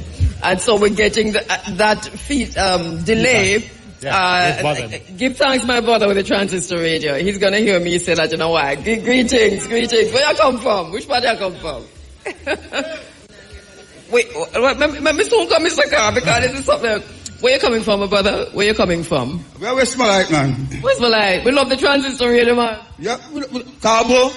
We not left your program, man. What you talk about? I just prove we. So when me say, greetings to the man who listen to the program on the transistor radio, what you say? Oh, respect, yes. It's a little bit ear thing. Okay. So the transistor radio. Oh, yes. Hey, I'm listening to the program with me, wife. Give thanks. This is phenomenal. You know, we say it every morning, because we just get the vibes that some of the brethren them are listening on them farm, going to catch fish, and so on, and here we are. So you got a call, Mr. Carr, saying that the provisions for the Blue Lagoon. Yes, these authorities closed down the Blue Lagoon on the 29th of August 2022. And they promised that within 90 days they would repair the facilities at the Blue Lagoon, toilets, they would bring in bathroom facilities, they would have brought in garbage collection. But the thing that we found out later, Kabu, is that this was all a total lie. Because there was bathroom at that place for over 40 years. So it was a scam. It was a scam. And it's still a scam. I tell you what the latest scam is. If you go down to the Blue Lagoon, you remember when you were there on the 3rd of March, 2023? Yes. There was policemen with guns pointing at us. I know, yes. There were security guards. Yeah. And if you go and ask anybody who did all of this to the people, they will tell you it did not happen. They will say it did not happen? It did not happen. So the policemen and women with long guns pointing at us did not happen? But I was there. They're gaslighting us. They are now saying that there were no security guards there. Who are they? Who is the they that's saying this? This matter is in court. All right, the matter is in court. And it's being litigated. Yes. So they've had to be very careful. I understand. But long and short of it is that this is now the narrative. That no security guards were there. Nobody. But my video is still out there on TikTok. I posted on TikTok from there. Yes. But since the recent elections, a lot has changed. And people are running away from all that happened on the 29th of August. What has changed? When you say a lot has changed, what has changed? There are no security guards there today. Security guards? Openly? There are guards from the Jamaican National Heritage Trust. Monument guards today. And what is the purpose of those guards? They're guarding national monument. These are people. Okay, they're guarding the monument, but are they keeping us out? No, they're not keeping anybody out anymore. Okay, so it's a national monument and them guarding it. So we still have access. We now have, because we still through this private entrance. Yes, still directed through this private entrance. However, if you visit the Blue Lagoon today, you would not be stopped at the gate at that border anymore. You can go in, and if parking is available, you can park. Okay, so we're seeing some amount of movement. Some amount of movement. That is kind of positive? Kind of positive. Okay. However, the commercial activities that was in the Blue Lagoon, meaning the rafting, right, and the boat rides and all of that is still being impeded. So, do we know why?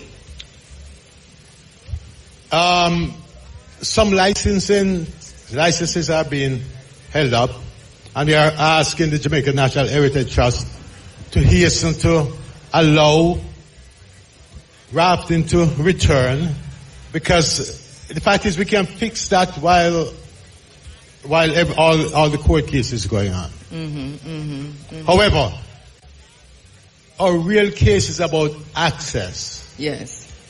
It is about using all the roads and tracks, as well as for all the property owners in the Blue Lagoon vicinity to recognize Blue Hole Road as a public road, the public road that is. And this still remains a contention. It's still the major part of the contention, right? So that part is, the whole case is still in court. Right. And I understand that there's a lot that you're not able to say because it's an ongoing case now. Because Jabem has taken the government. It is an interesting situation, where the people of Jamaica, we're standing here at the Peter Tosh Mausoleum, facing the mausoleum. And in the name of Peter Tosh, as we talk about equal rights and justice, the Jamaican people are now taking the Jamaican government to court for access to land and access to water and access to the beach. And the government, the Jamaican government, is defending itself against the people of Jamaica in the courts of Jamaica.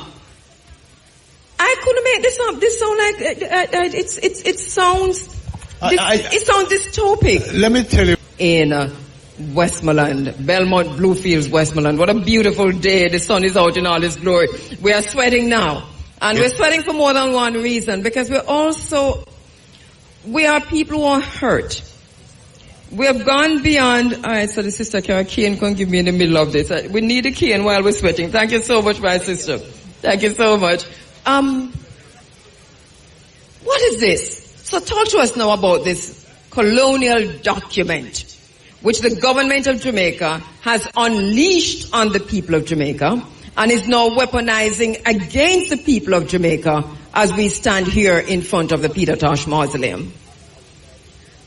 The 1956 Beach Control Act says that anytime any Jamaican who does not own property along the coastline, anytime you go into the walk across land, whether it's from that road, if you move from that road to the beach, that's illegal.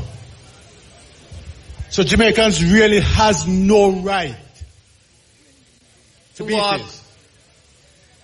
The fisherman does not have the right to cross over the foreshore and go fishing.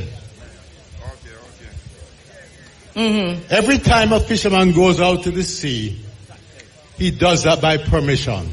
Whose permission? Either by the private owner of that land, of the land that he crosses over, or by the government.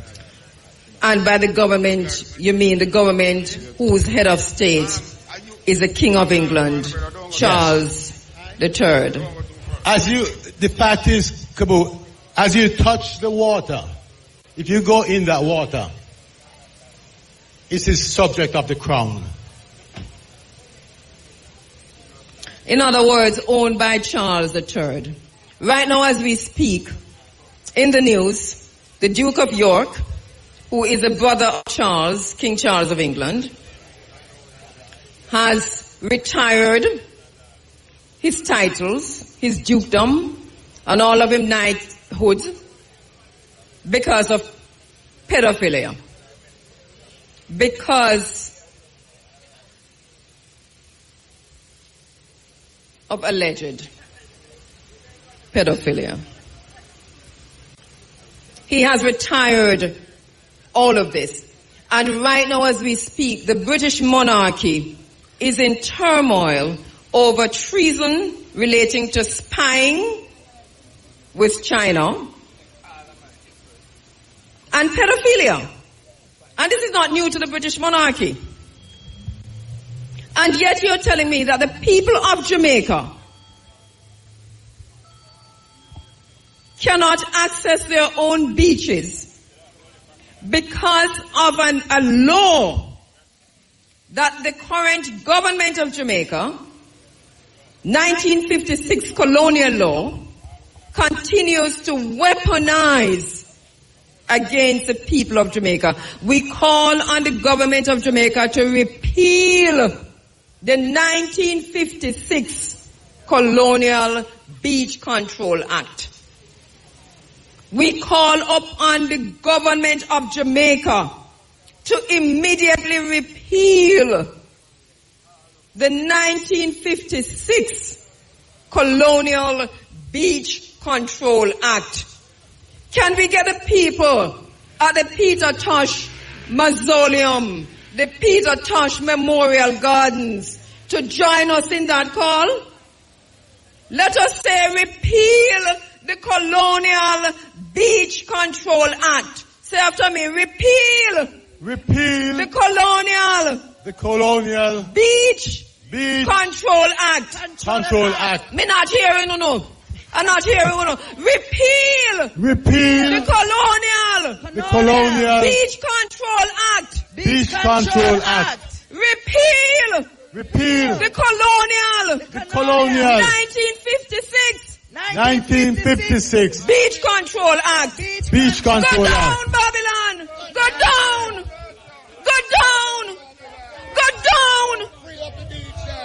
Free up the beach, them.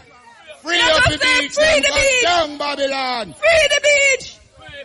Go down, Babylon. Go down. Trample, we are trample them from. Go down.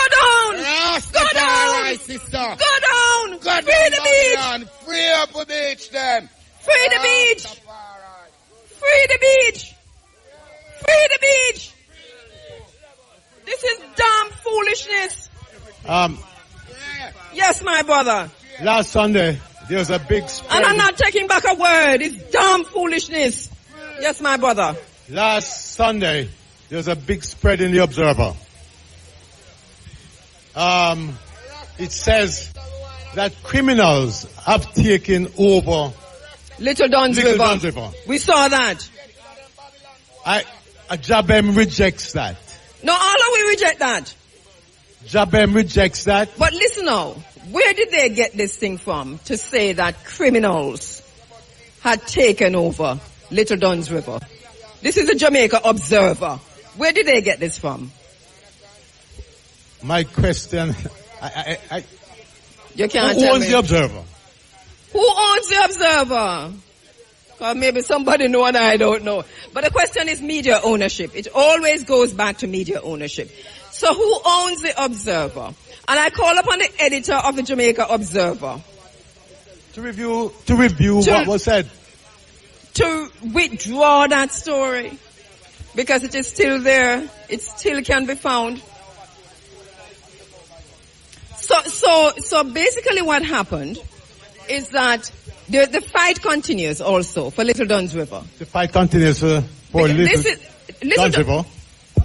The fight continues for Paji Beach. And the fight continues for all the beaches across the Miami Bay Beach, Paji Beach, Little Duns River, Blue Lagoon, Winifred Flankers Beach, Winifred Beach. All these beaches are still in the sight of developers, and the UDC need to do a better job. Well, we want to ask if the UDC is an interesting thing because the UDC is supposed to be partly government. It's a board that is put in place by government, isn't it? Yes. Parish councils and whatever are involved in this. All right. A lot of these cases are in court right now. Yes. And this is the work of JABEM. Yes. And remind our listeners what JABEM is. The JABEM is the Jamaica Beach Birthright Environmental Movement. JABEM is headed by Dr. Devon Taylor. And what we have done, we have mobilized all the areas in Jamaica and some that are not yet affected by the takeover of the beaches. Because it's coming. Yes. Wherever you are, the takeover is coming. And so in Westmoreland, in the Grill, we have already lost so much of that, stretch of beach that you could just go to. Right. A lot of it has been privatized. So Westmoreland is facing the very same thing. I'm not sure what... Cabo, didn't the people of Negril fought and won the right to maintain the 7-mile stretch many years ago, and it was decided that, okay, nobody will be prevented from walking the beach freely and all of that. And all of that is changing now. And it's changing, but the point of the matter now is that how do you actually get to the beach to walk the beach freely? This is something I want to ask you, because I have been on sporting occasion, been in the Dominican Republic. I have stayed at resorts on the beach, and what I saw was like a wall you can actually step over, differentiating the hotel property from the beach. Yes. And there were different intersections Yes. on the main road where John and Joan public could walk onto yes. the beach. So They were there on are the beach easements selling. where you could literally, it's same thing in Barbados, same thing in Trinidad. So the people... Sorry, in Cuba.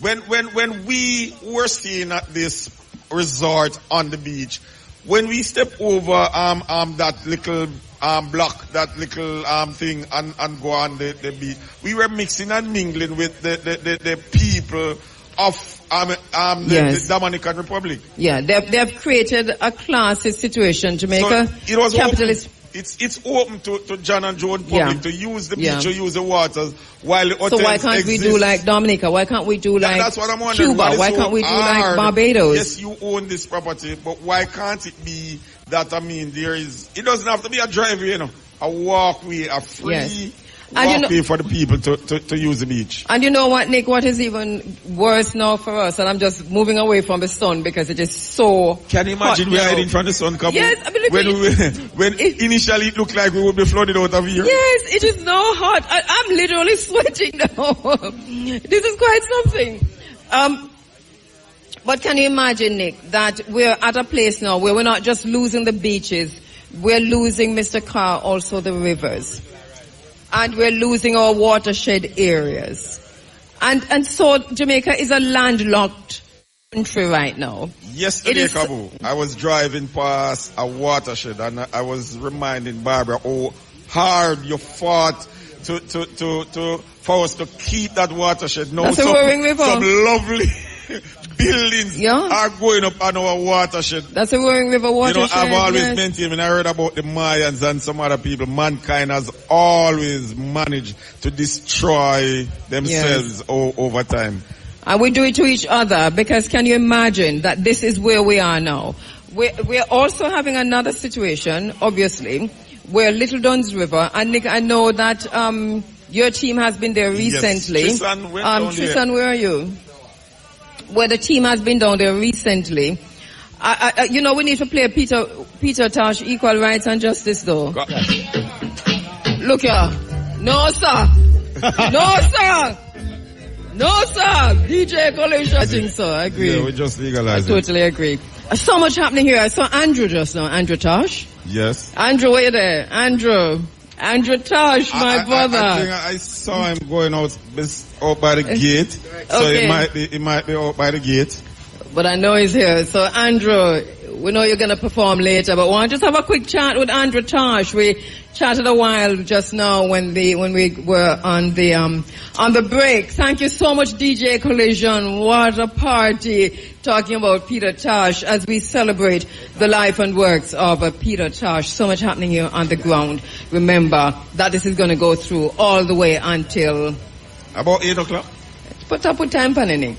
No, I'm just speaking from what organizer Ryan said. Ryan is a serious event management. I know. When Ryan said 8 o'clock, if you go a minute past, your face change, Yes. So when Ryan deal with stage things, when Ryan said 5 minutes, don't take 5.5 minutes, Who that? You say who that a couple of times. Yes, it's not about the fence. I watch me. Who that? Who that? I say who that. When me I say who that. Every time I hear the sound.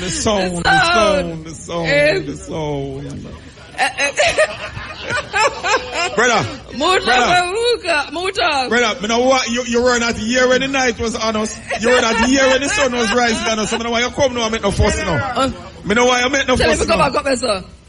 Hello, me, you know, so me and your friend. And me and you good, but Muta say me go bless. No, Muta can't go and talk. Muta never there when the sun rise for we, you know. Muta never there when the rain fall for we. Him, so me don't know how him come now. But me have a problem. Me have a problem. Me in the middle, me don't know what to do. No, but him come now from the comfort time home. After me there shelter you from sun and rain and all of that. And him like the comfort time home. Never come run me. We don't give Muta one microphone. Muta, we don't get Muta. What you up to? Cause we know what you up to, you know. We know what you up to. You never expect me to come so early, you know. Yeah, true. That's why you stand up here so with that. Right. Muta, anything when you say, sir, go. Yeah. Actually, we always know what you up to.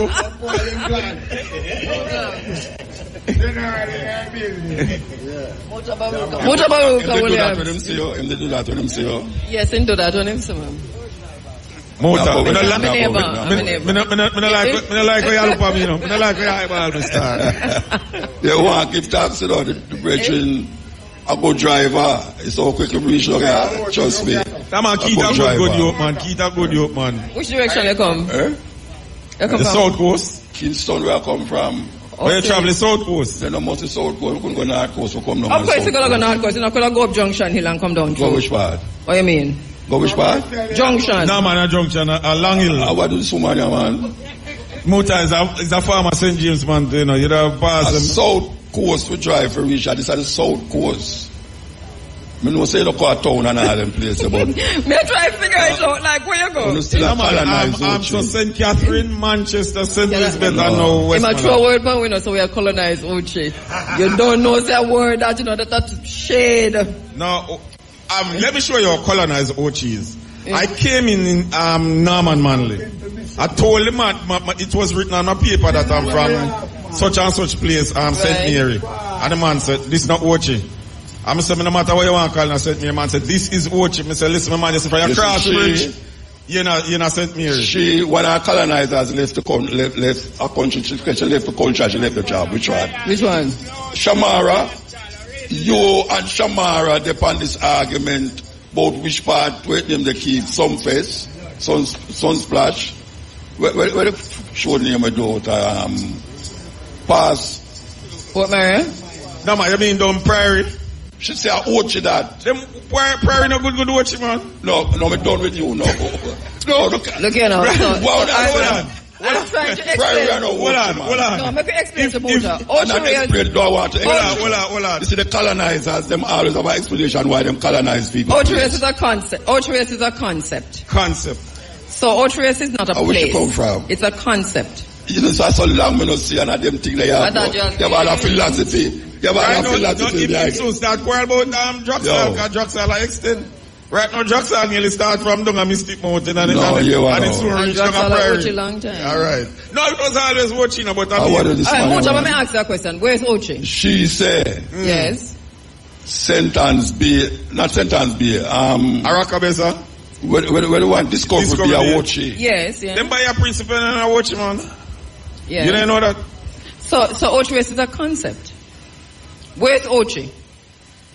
Tell me where Ochi there. When you pass Negril, right? And go over upon the thing like you go Cuba. Yes, Ochi. I don't say that. That me I tell you, welcome Muta Aquaba. Welcome to our side. No, but they don't colonize people. I don't know what them to do when they come and go try. I nearly get night coming to my country because the man think me don't know where I live. They tell the man I said me I live and the man I say I watch him live. You see, well, I know that there's a problem. Where you live, I watch it. But even the way the man say I watch him live. So we just take it because I need it to come home. So what we're doing is breaking down the barriers put up by the colonizers. That bridge over White River, them tell we say we moved from White River, cross the bridge, we left St. Anna, going to St. Mary. No, them same one colonize it. So we saying that are we the decolonizers. The new colonizers. The decolonizers, we say all of that from Galena to Trelawney to Rio Bueno is Koyaba. Koyaba is a China word. It's a China word that they heard and corrupted. It's so sensible people make things sound foolish. Yeah, that's right. So remember now, so Koyaba is the original word that the Spaniards came and heard, but they thought it was Ocherius. And then when the English came, they made it worse. You see? So it was 8 rivers, them think of 8 rivers, but Ocherius is Spanish, you know, it means 8 rivers. And either we have much more or we have much less, but I never... So we know say Koyaba, but we know say start from Galena all the way to Trelawney. We take it back. You mean say, wait there. RFM give you so much time for talk foolishness. Yes. Shane. Say, by go on, more and more. The place I got cark up still.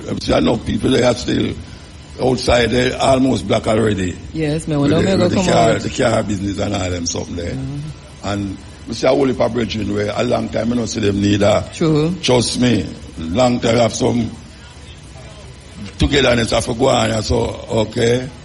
Alright, how about that? I like a pot. Kentucky Fried Chicken. No, you know, so no, stop it. I'm trying to figure out. Oh, you're so wicked. No, it's me not used to them kind of fun there, you know. No, me not used to them kind of, what that? It's a breakfast, lunch and dinner, Motor. No, me not used to them kind of fun there. It's a break. Beautiful. Why? We not care, I'm going away again, you know. No, me come here, we not care, you're going away. It's simple. Me ever drive in a car yet? All the time. Where? Ethiopia. No, yeah. Ghana. You ask a question where you can't defend. Yeah, exactly. Right? All right. You know, if it's yeah, so, yeah, take it back. Go ahead. Let's flying a plane together too. So, it is what it is.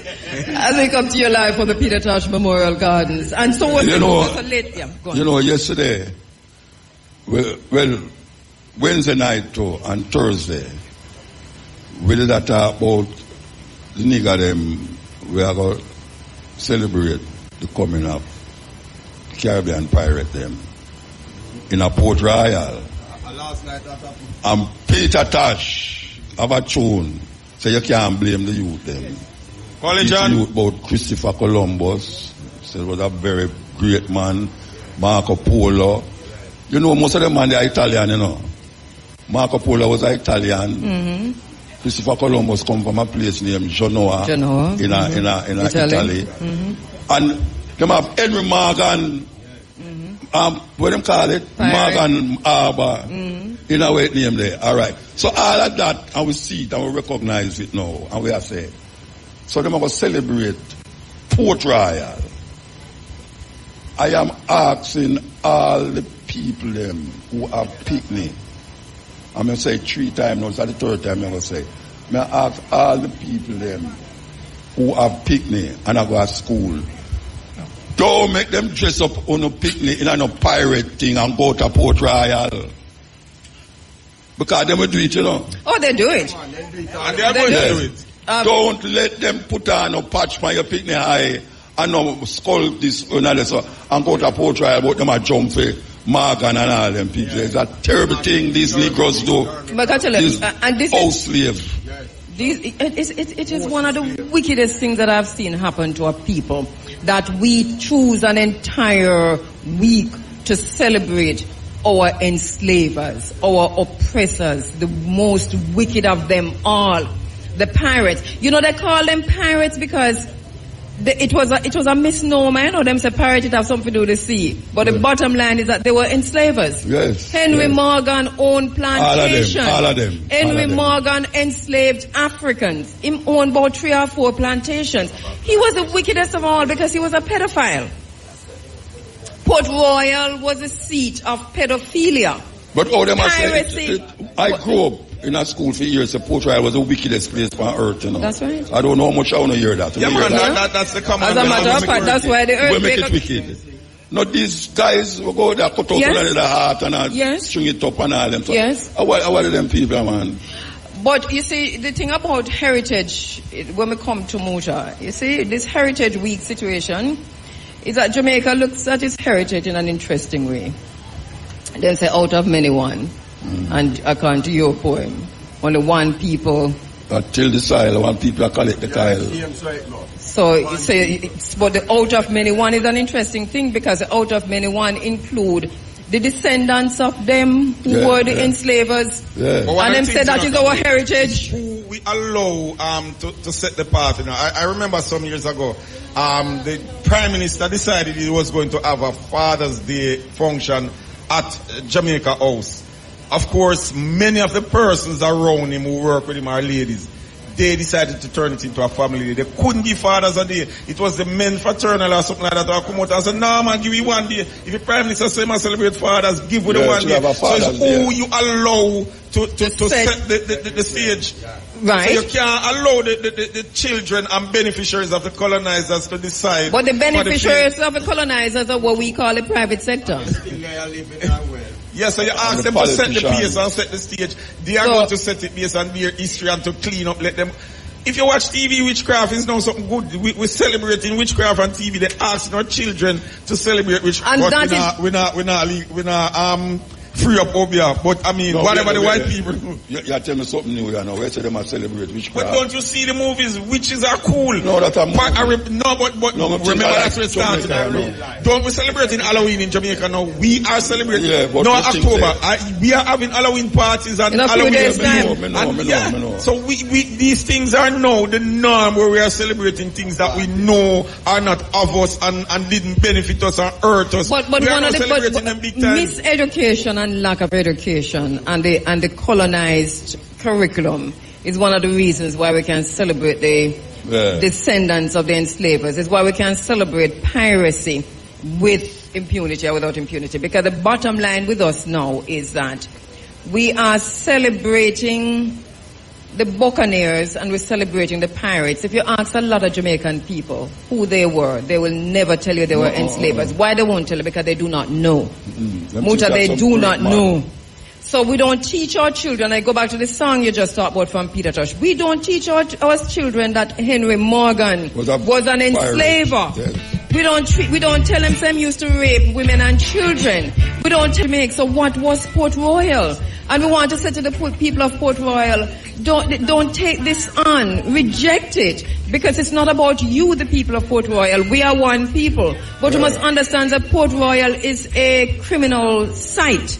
It's a site of murder and a site of pedophilia and a site of rape. And until we pay atonement to the spirits of our babies and our sisters and our mothers and our daughters, then we're going to be who we are becoming, which is another wickedest country in the entire world. Jamaica is 2.7 million people, them say now. But we are the second most murderous country in the world. It has to be more than just man take up gun and gangs on the sea.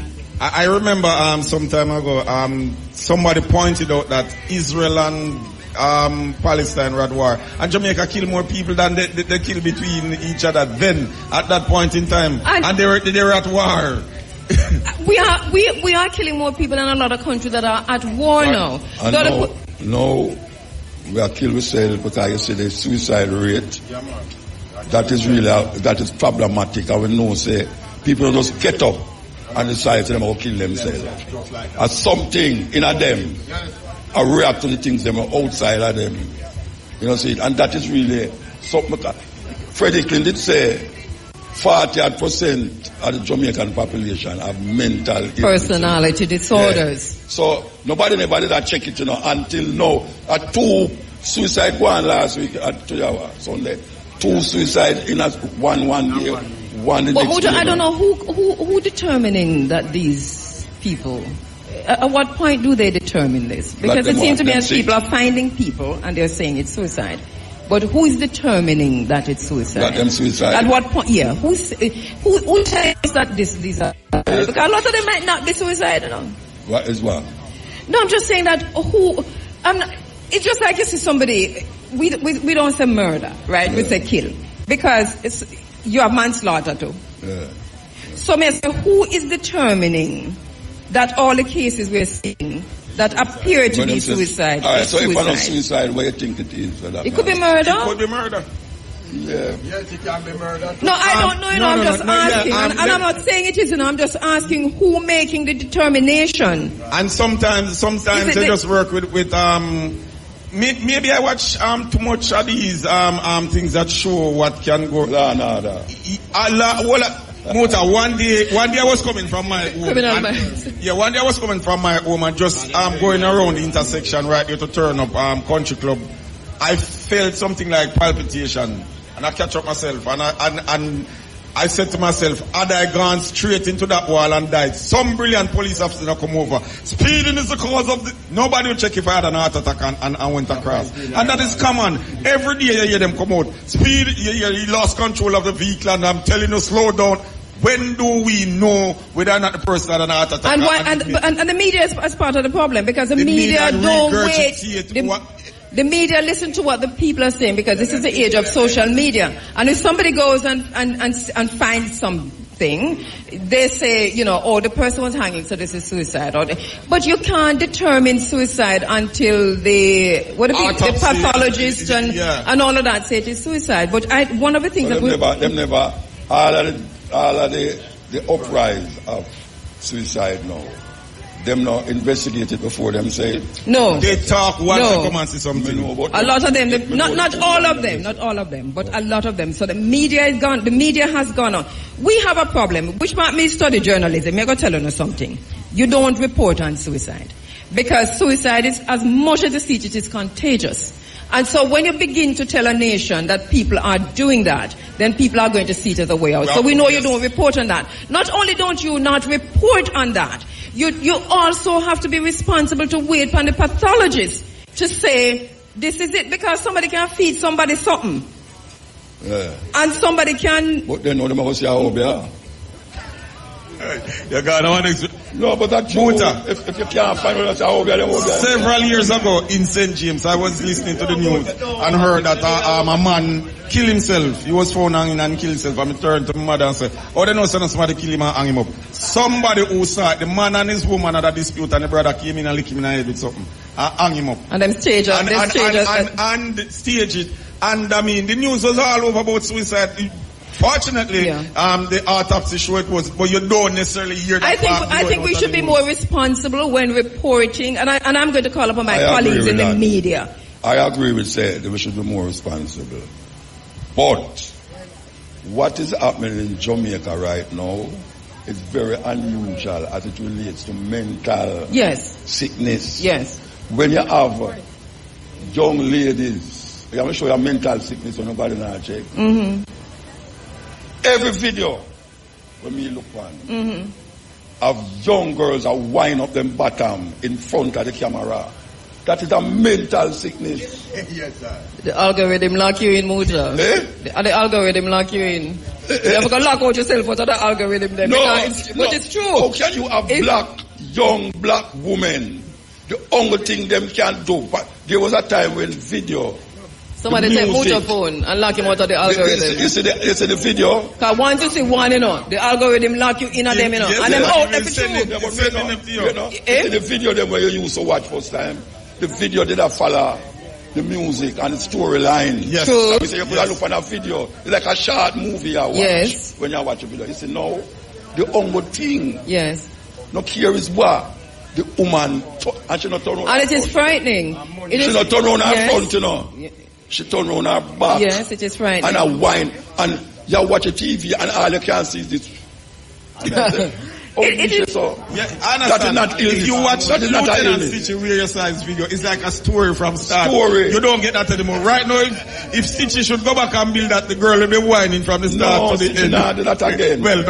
So me ask you, that not sound like mental illness. Mocha, I agree with you about mental illness on this island. Remember, and you mentioned Freddie Hickling, which I think is a very good place to go, because he showed in his scientific research that 40% of Jamaicans are suffering from personality disorder. Yes. One of them personality disorder on the spectrum of narcissism. And narcissism present the way it present, especially on road, in a traffic, especially on the social media, and in many other places. So we get what we get after that. But nobody paid attention to what Fred Hickling said. Up to this day. Them not mention it. Up to this day, Fred Hickling researches in the garbage. Back into light now. And then, Mucha, remember also that 2.5 year lockdown in COVID, when people went stir crazy. Wolipa man would say my stepfather to pick me.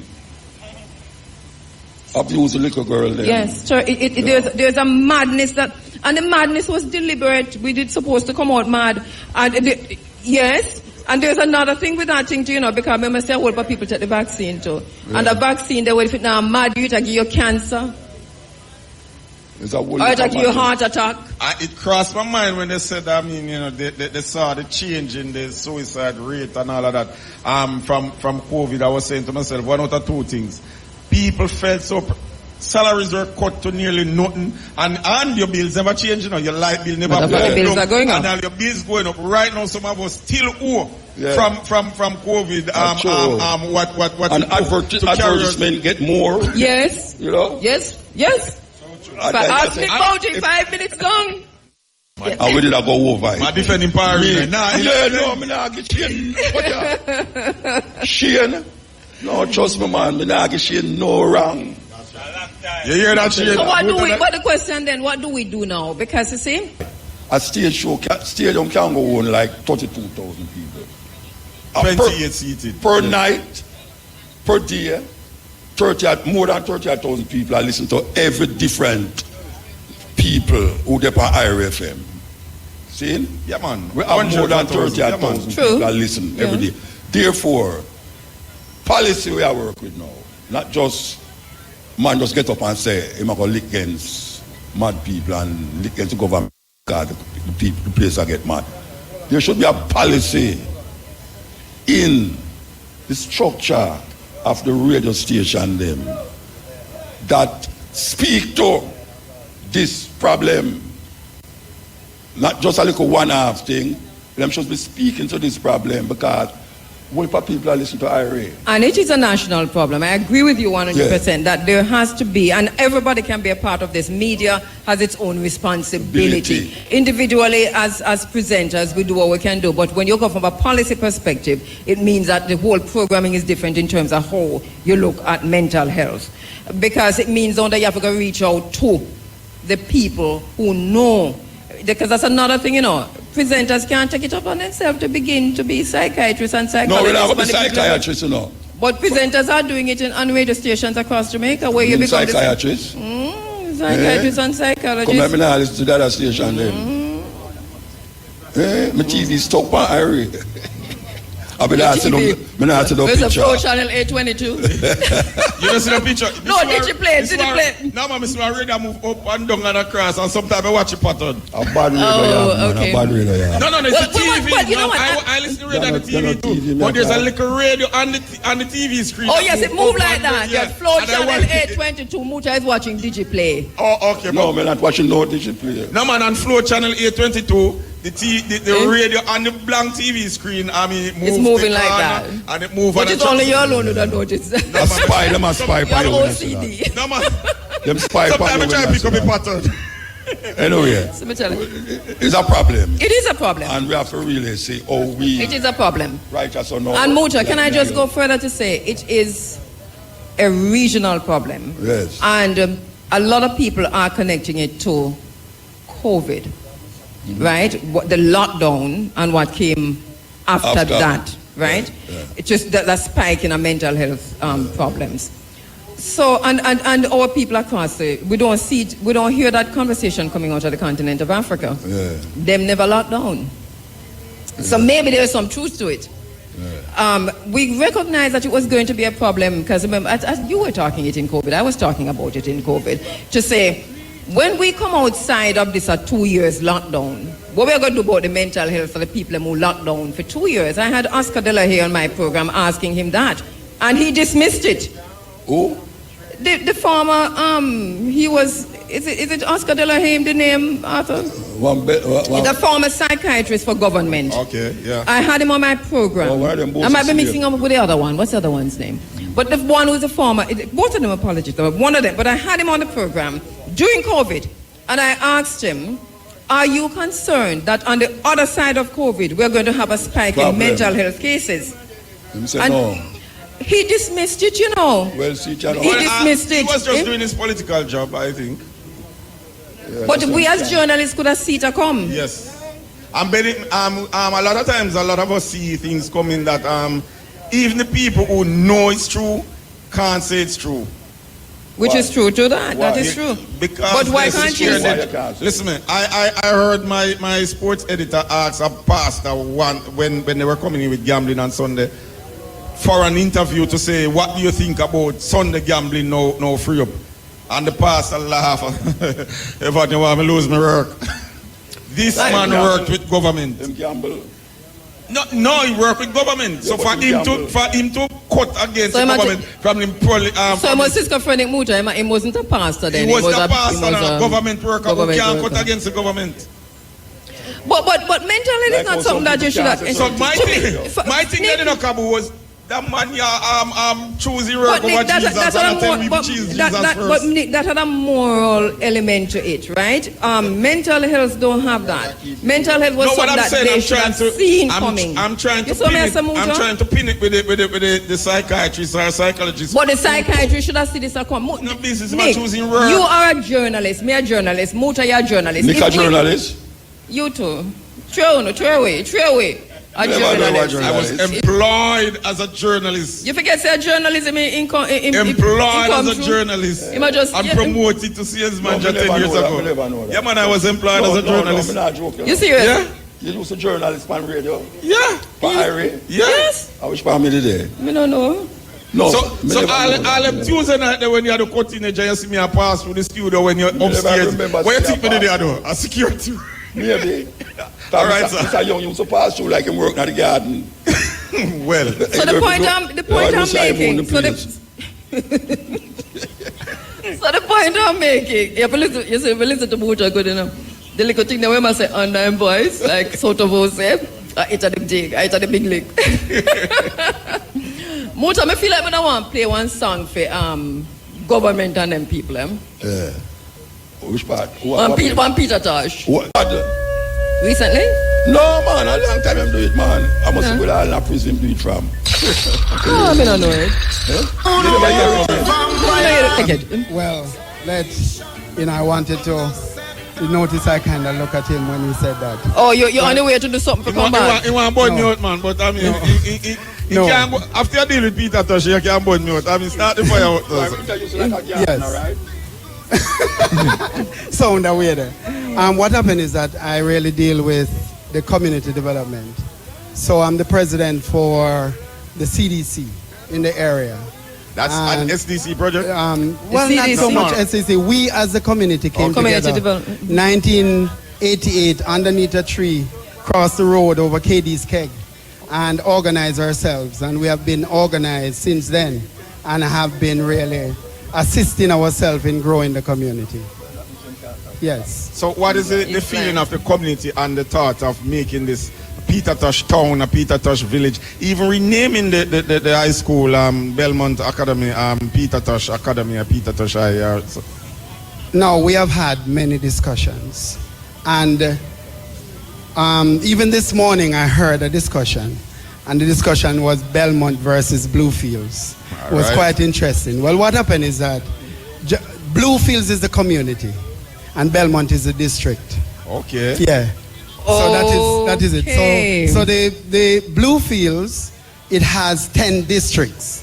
And Belmont is one. One of them. So, okay. So we were right to say Belmont Bluefields. Yes. So we are the CDC of Bluefields. Right. With Belmont being one. So what are the other communities in Bluefields? We have Farm, which is next door. Mm-hmm. We have Bluefields proper. Right. And then that is where the beach is and the police station, that area. The Bluefield Beach? Yes. And then we have, behind that, we have Retirement, Brighton, Mount Airy.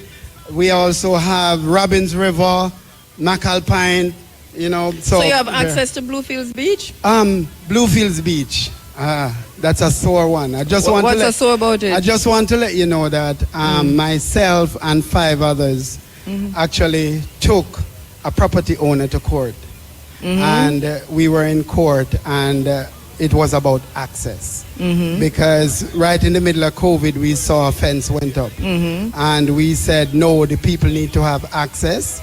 The people have been having access in that area, for many years. From what kill Philomena. Yes, and so in the end, what was settled is that the gate would never be closed.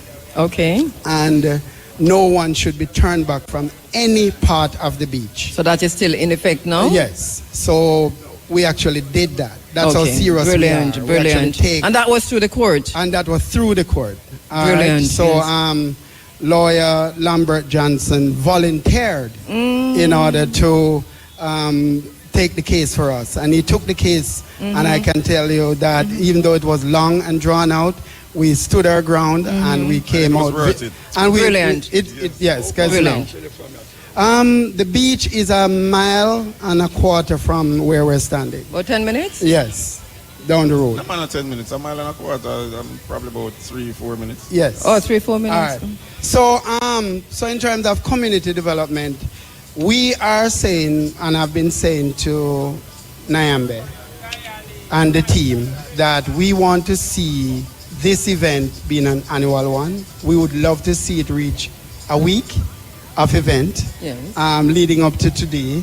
We would also like to see the road starting from Ferris to Border, named after Peter. We wrote, actually Nyambe and I, we wrote to the minister asking for that. Which minister?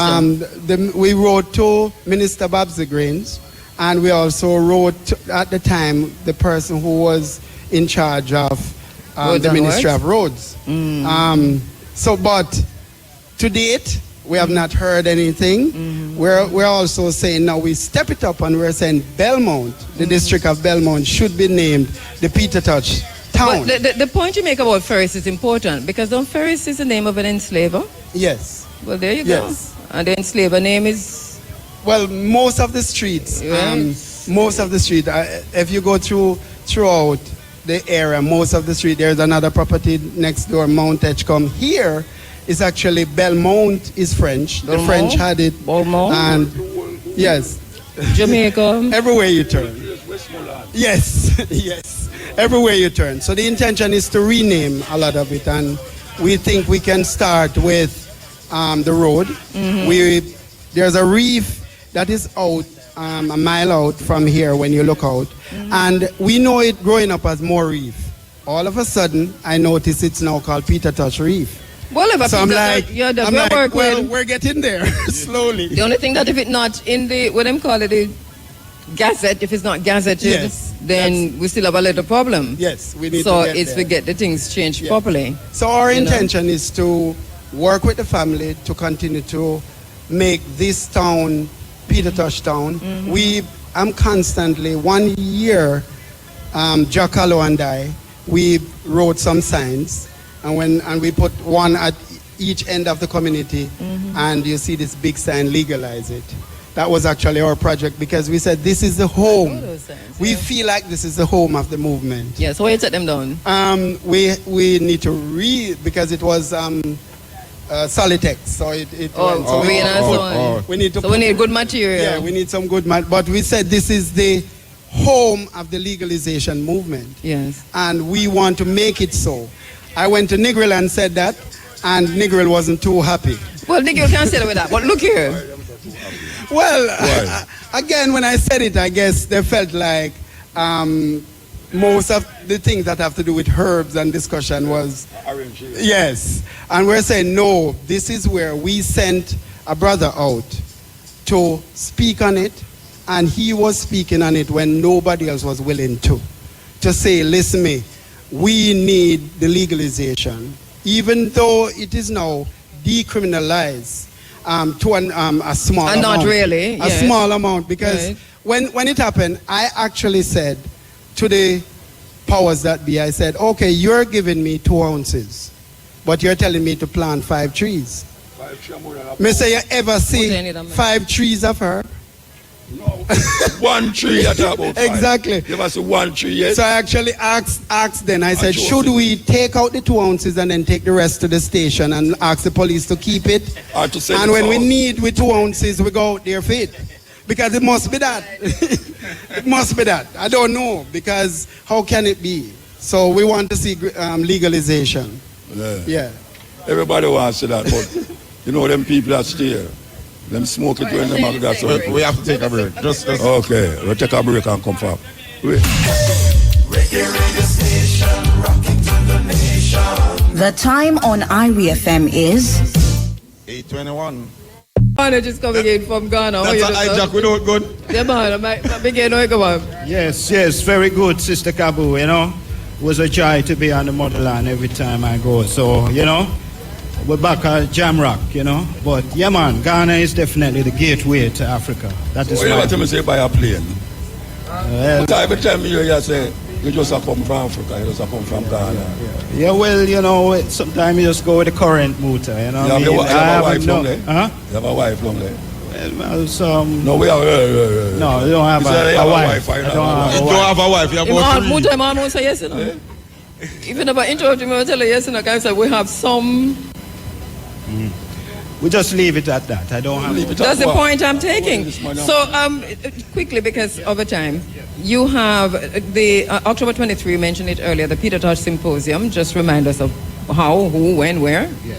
So the Peter Tosh Symposium is taking place this Thursday, the 23rd of October, UA Mona campus at 6 p.m. It's going to feature Mr. Clyde McKenzie, musical luminary, past manager of IRFM, Dennis Howard, and myself. And the topic is Peter, revolutionary reggae icon, examining him through the lens of the radical tradition of Malcolm X.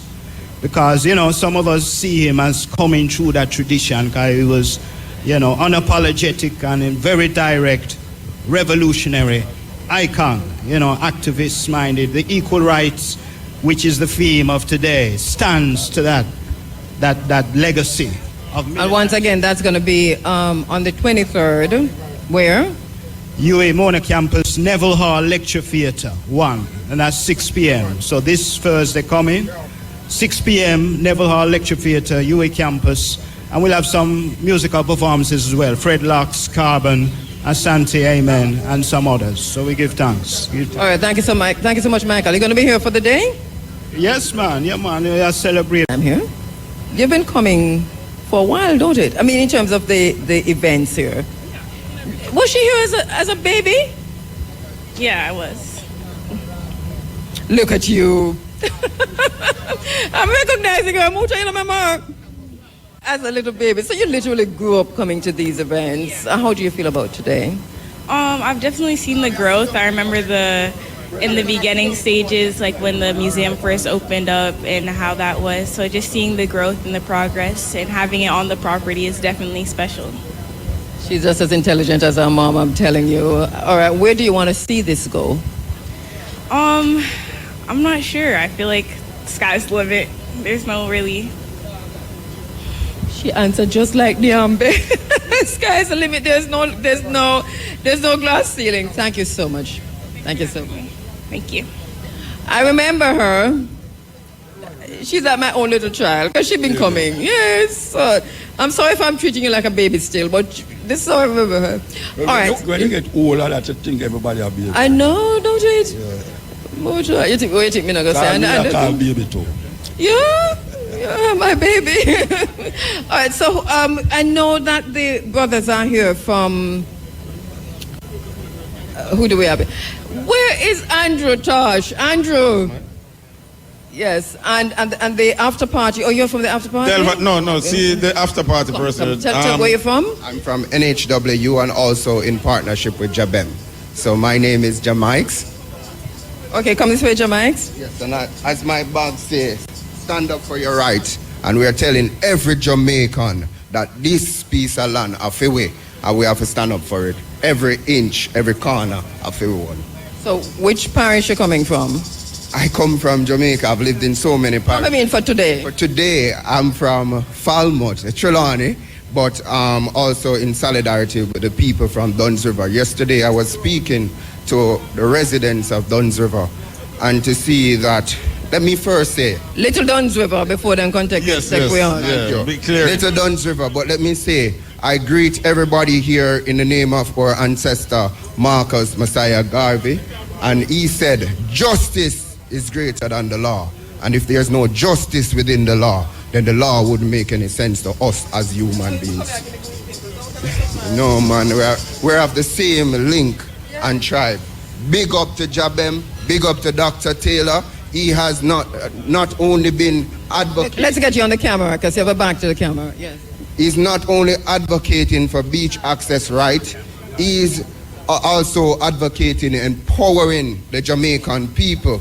When I stand and I listen to how our Jamaican people are able to represent themselves after Dr. Taylor has engaged with them, it's nothing short of amazing. And here you are. What's the situation with Little Duns River? Because I call Nick, and said, Nick, I think you need to send one of your team down there because they're putting up barriers. And this one went. What did you find? Well, actually, they said that the barriers is just for protection, but the people are actually fighting to know what's happening. Are you barring us in, or are you trying to keep us out? So what's the situation with Little Duns River now? So yesterday after visiting the space, mind you, I lived in St. Ann for over 8 years. I serve as in the capacity of a Guild of English Professional Butler, where a butler, politician, CEO. But that was my first time on the spot, and I spoke to Mr. Bongo and also the other folks there. And indeed, I was shocked. And I can't believe that our government have been holding us to this. And when Mr. Bongo telling me that he has been fighting this fight from 1979, this is a great shame to the Jamaican people. So they were first displaced where they were at Mystic Mountain, moving from informal settlement at their board house and their zinc fence, and they were moved to other communities, and there was no proper provision for these people to have a living space anymore. They had to restart again. Don't mind that it was informal before, but no provision. And then now they started to clean up the beach, put it together, and started to make a living from that. And what comes after that is the government taking away it from them. And this is not a one government thing. Remember, I said from 1979, this fight has been going on. That means that both political party has overseen this discriminatory act of 1956 that doesn't give the Jamaican people right to their own beaches. And thank God for a person like Dr. Devon Taylor and also the lawyer Dr. Goff that says that the prescriptive right of 1882 protects the Jamaican people, those people who have been living on the beach, making their livelihood, bathing and just enjoying where our ancestors' blood had washed up on the shores.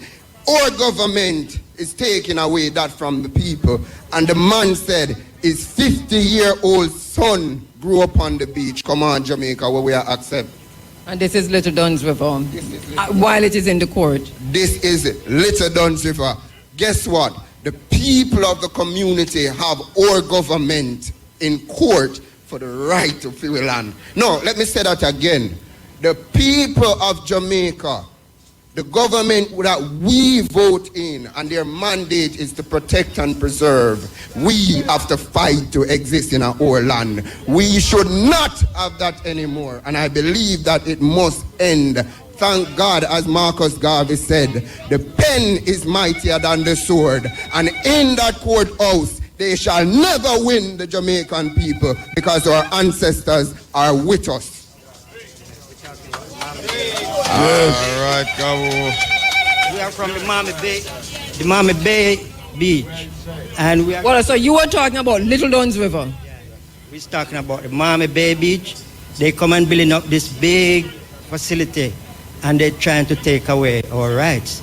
And we are here for that problem now. And we bring them to court. We win the court, but they appeal, and then they are giving us problem. Because they appeal, and the appeal gonna call it back. So next year before we can know our rights. And Miami Bay Beach, the fishermen and the fisher folk have been on that beach. Ever since. For years. I'm 68 going to 69, and I've been there from I was a little tad with my father and my great-grandfather. So I've been there all my life. This is worse than we think it is, you know. This is Miami Bay Beach. And it's only... This is happening to the whole Jamaica. I want to quickly tell you a story of where Bob Marley Beach, Blue Lagoon, all about. The beach is near to you, is coming soon to you not having access to it again. I'm saying this is a global fight, meaning that it is a local and global fight. Or people in the diaspora, open your ears right now. Jamaics, I tell you, your brother, your nephew, your grandson is telling you that our government of Jamaica is fighting against the Jamaican people. Imagine that. Really, imagine that. Greetings. And I would not come here and stand up and don't tell you also the cry of the tourism workers. Imagine tourism make $4.38 billion US, and the Jamaican people are getting a mere 10% or less out of that.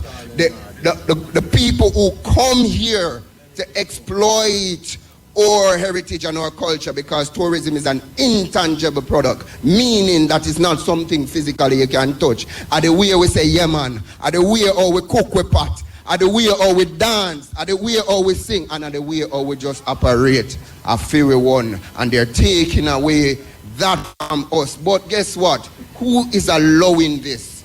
Our government or the Act of 1975, the Labor Relation Industrial Dispute Act, protects the Jamaican people from exploitation, from overworking, and it also gives you the right to stand up and be unionized. But because of fear, because without knowledge, the people can never prosper. But we are here, the young blood, also talking to our elders, because we can't go nowhere without our elders. But here is the main thing. We have our ancestors with us. None of the blood was shed for this land is for nothing at all. It was for a reason. And I myself, I am nothing more than just a man like you and I.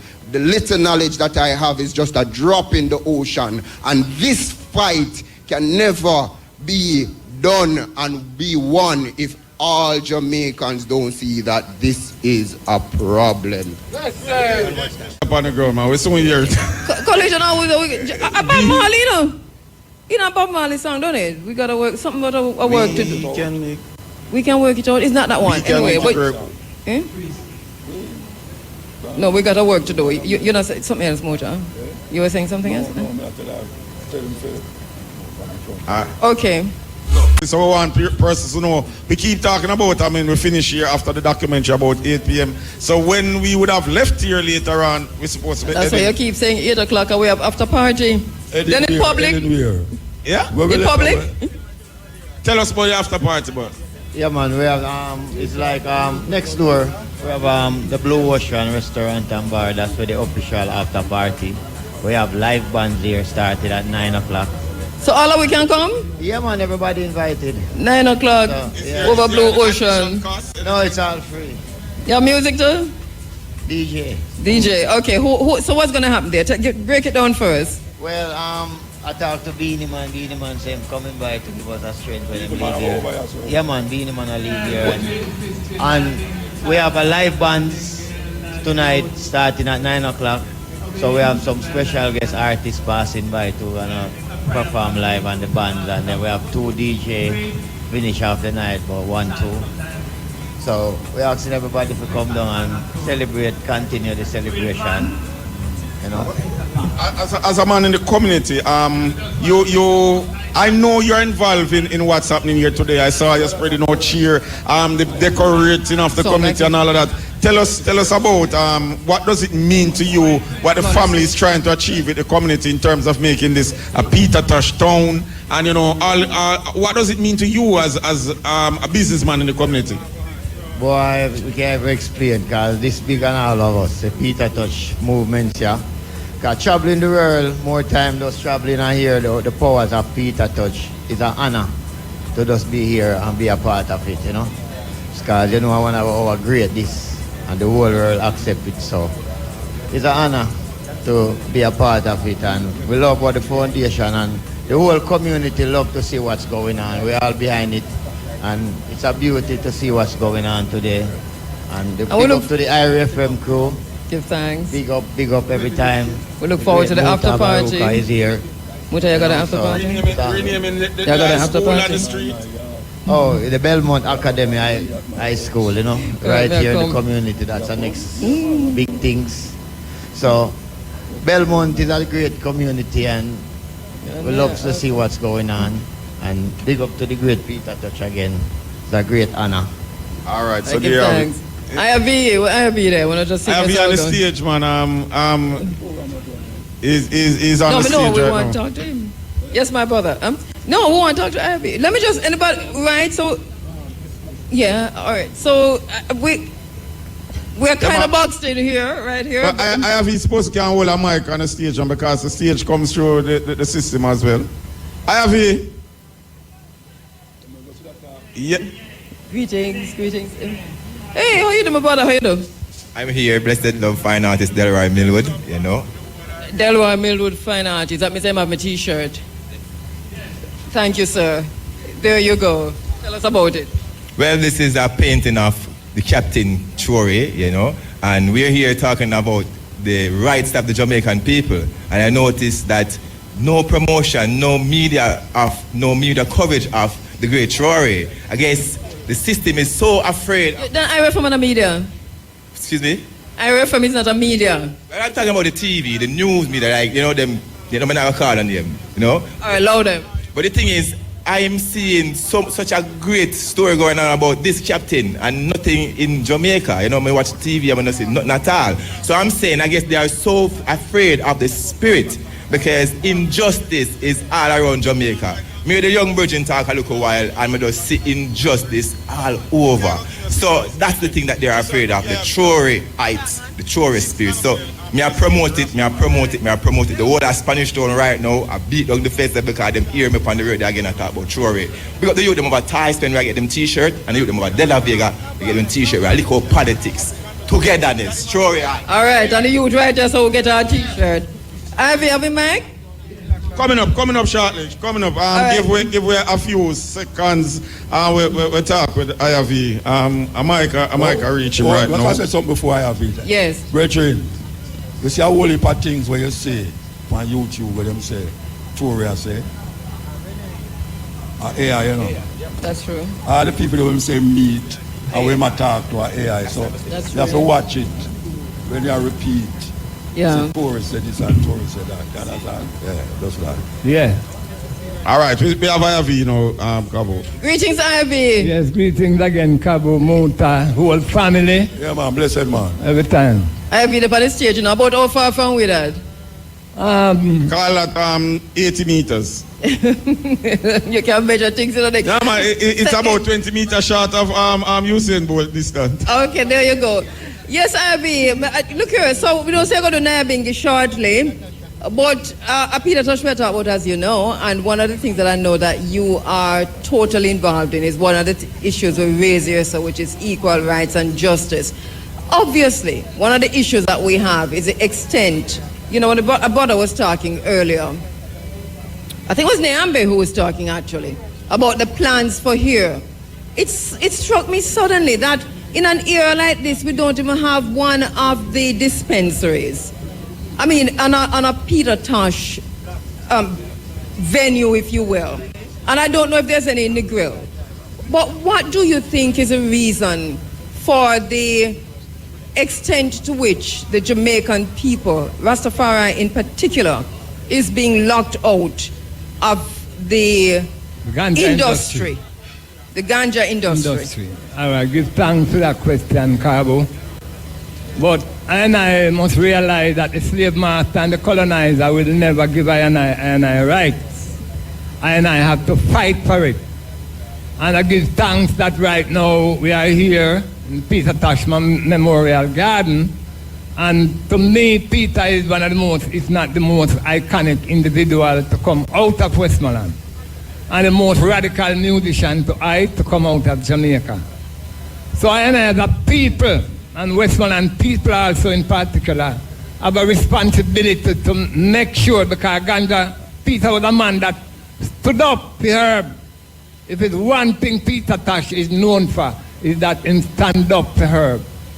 So Cabo, until I know that people, and I've been talking, and you know, one-on-ones who know I and know my voice, I've been saying, unless I and I as a people can come together and demand what is I and I own, the politicians will always find ways and means how to make sure that what belongs to I and I is carved up amongst them. So unless I and I as a people can come together and demand what is I and I own, do whatever is necessary, then the changes won't come, Cabo. And when we have more time, I want to link you on those, what's necessary, IRB, because it would have seemed to me as if, especially for Rastafari, the coming together happened. A lot of ego, to be honest. A lot of ego and power struggle. And the fact that a lot of the youths them now coming up at Rastafari, they never experienced what the elders experienced in terms of harassment and brutality and so on. So then come on them dreadlocks and then make money in music, but how organized and how supportive are they to those who have stood up over the years? We might consider certain things not 100, but what? It's better to have something that is going on than not to have anything. So we need again that unity, and I am always here, willing and ready to say my piece, because it's very important that I and I as a people keep this revolutionary spirit and this fire burning. And I know that with this Peter Tosh anniversary and memorial taking place again, as a people in Westmoreland, I and I have a responsibility to hear so. And I give thanks, Cabo Muta, Nick, that I know that IRFM can play a very vital role in helping to enhance and to organize and mobilize our people. So yeah, we pick up. IRB. Yes, I. Tell the people about somewhere you start at Orange Hill, the capital of the ganja. Oh, it named Orange Hill Farmers Festival. Not just focusing on ganja, but you know ganja has to play a role. But we go back from 2015 Muta when we had the first Rastafari Root Fest. And, you know, we're just trying to do things because money and the fact that who know I, the system now going to support my activities because me too radical for them, and they know that. So, again, we have to start it small and build.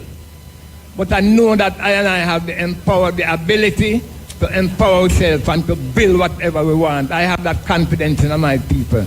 Not all of we are idiots, you know. And not all of we are sell out and buy out. Either way, it sounds good because of the Farmers Festival. When is it? It's on the 21st of February 2026. And it's right there in Orange Hill, the heart of ganja plantation, you know. Yeah, that sounds good. Yeah, man, give thanks, IB. So what's going to happen for the rest? You're going to do something. Yeah, go ahead. I interrupted you. You were saying? No, I just say, you know, I give thanks to see what is going on now. But I know that with continuous support and mobilization, next year it can be much bigger because people will become more aware of what is going on. And we hope to use here as a mobilization point. I mean, you know, Nyambi is there, Steve is there, the family is there. But we hope to use here as a mobilization point. It goes through, thank you so much, Ivy. It goes through until 8 o'clock, and then from 8 o'clock, the after party. And so for persons who are coming in, as I said before, take it easy on the gravel. Yeah, give thanks, Cabo. I'm right here. Mr. Big A. You met Muta down there look for you and you never come. Good morning, Cabo. How you doing? We're doing well enough, Muta. You know, I don't move unless arrangements are made, you know. Proper arrangements too, and none seem to have been made, so I have stood my ground. So Muta and Nick fault, I mean. I'm sure you don't hear Muta. I know at some point it would come. You don't hear Muta, that's why I'm saying. But Muta, you know that there can't be two Mutas, you know, so you're going to have to go create a name for me that is as powerful as yours. Uta. All right, so we're going to work with it. So we are going to work with it as of today. Today, yes. And am I accorded the same powers of Muta? Without the M. Okay. So I'm going to have to go. You're not a bishop anymore? Big you should have there still. I'm a bishop on sometime. No. I'm a bishop all the time. So it's Bishop Puta. No, man, you're not bishop all the time. I'm up on Sunday. I will listen to you on Tuesday. Trust me. On Saturday. Yeah. No, man, it's just another congregation. Still the bishop, but it's just another congregation. And it's on Sunday only between 9 and... No. It's No, I am always the bishop. It is just that you have to know the audience to which you preach. Well, no, I have no response for that. You know what I'm saying? That one got me. Maybe you're a bishop a preach, say, the people that believe in Jesus too much. A bishop? A bishop in the church. From which church? The congregation still in front time and I say, we don't believe in Jesus too much, we don't do nothing for yourself. Oh, I understand that. Sometimes even the bishop get drunk, you know. So I don't know that. Yeah, so this is it. I'm Ryan. Just before we go to, this goes through until 8 o'clock, of course. Great work. We feel good. Ryan, oh, you feel so far, Ryan? Talk the truth. Give Ryan a man. Oh, you feel so far? Detective Ryan, you know. Detective Ryan. Oh, you feel so far? Great. I think this is important. I think the conversation is necessary, and I think that it's a great start of our day. You know, we have the message, we have the music, we'll have some performances that is in line with the belief and lifestyle of Peter Tosh. Can't ask for more than and that. And the Naya Bingi is live on the stage now. Big A look good, it look good. Next year we're not left Big A. No, sorry, Uta. Uta. And as you would remember, Cabo, I have been to Bluefields with you on an occasion like this. Yes, I know. Several times before. I met a sister who could have pointed out to me exactly where you were one at a time and asking where you're there. Well, and she come all the way from the grill and she don't see you. So I don't know, this not working too, this not looking too good. This not work out well. No. Okay, so Mr. Big A, we're going to throw it to you shortly, but Muta going to do a final thing and then we give it. But so, let me just say that we are the Muta quickly before we wrap up. Let's wrap up first. Right, let's wrap up and we're gonna throw it to make it wrap up. No, we never say up, we say wrap up. Uta in the studio. Uta, you know what wrap up mean? In the radio. You know, I'm playing Muta now because Muta ready for wrap up, you know. Ready for wrap up. Let me just say thanks to the team. I'm Cabo and you are? Nicholas Evans, and we want to say thanks to Nicholas Francis. We want to say thanks to Gregory White. We want to say thanks to DJ Collegian. We want to say thanks to Sarah McIntosh, who didn't get no thanks earlier on. We want to say thanks to Tristan Wilson on the ground as well. Brianna White, our broadcast assistant. We have anybody else? And the production team here, also to you who came out and you who have been keeping us company. Thank you so much. Thanks to all of you who have come in. And I know we're going to be here until 8 o'clock, so this is just, the party is just about to begin. Thank you to the people. We can't call out all of them names. Right. Should we thank Ryan who keep running? Anna tell you about time. Yeah, make we thank. Make we thank Anna. Yeah, we thank Anna. All right. Make we thank one of the Dread and lift the other one. All right, we thank Dread Anna. Thanks to Anna Smith and Gerard. No, you're too wicked and Gerard. Muta? Yeah, Muta, your time. Your time. Yeah, my time for the war. Yeah, you forget. Yeah, well, as we close out one part of the program, we are going to the next part. So Uta is over to you. Uta in studio, I'm telling to take it away. Not really. All right. We have yeah, well, we give thanks. It does seem as if you guys are having a whole lot of fun. Priest Kiss, I am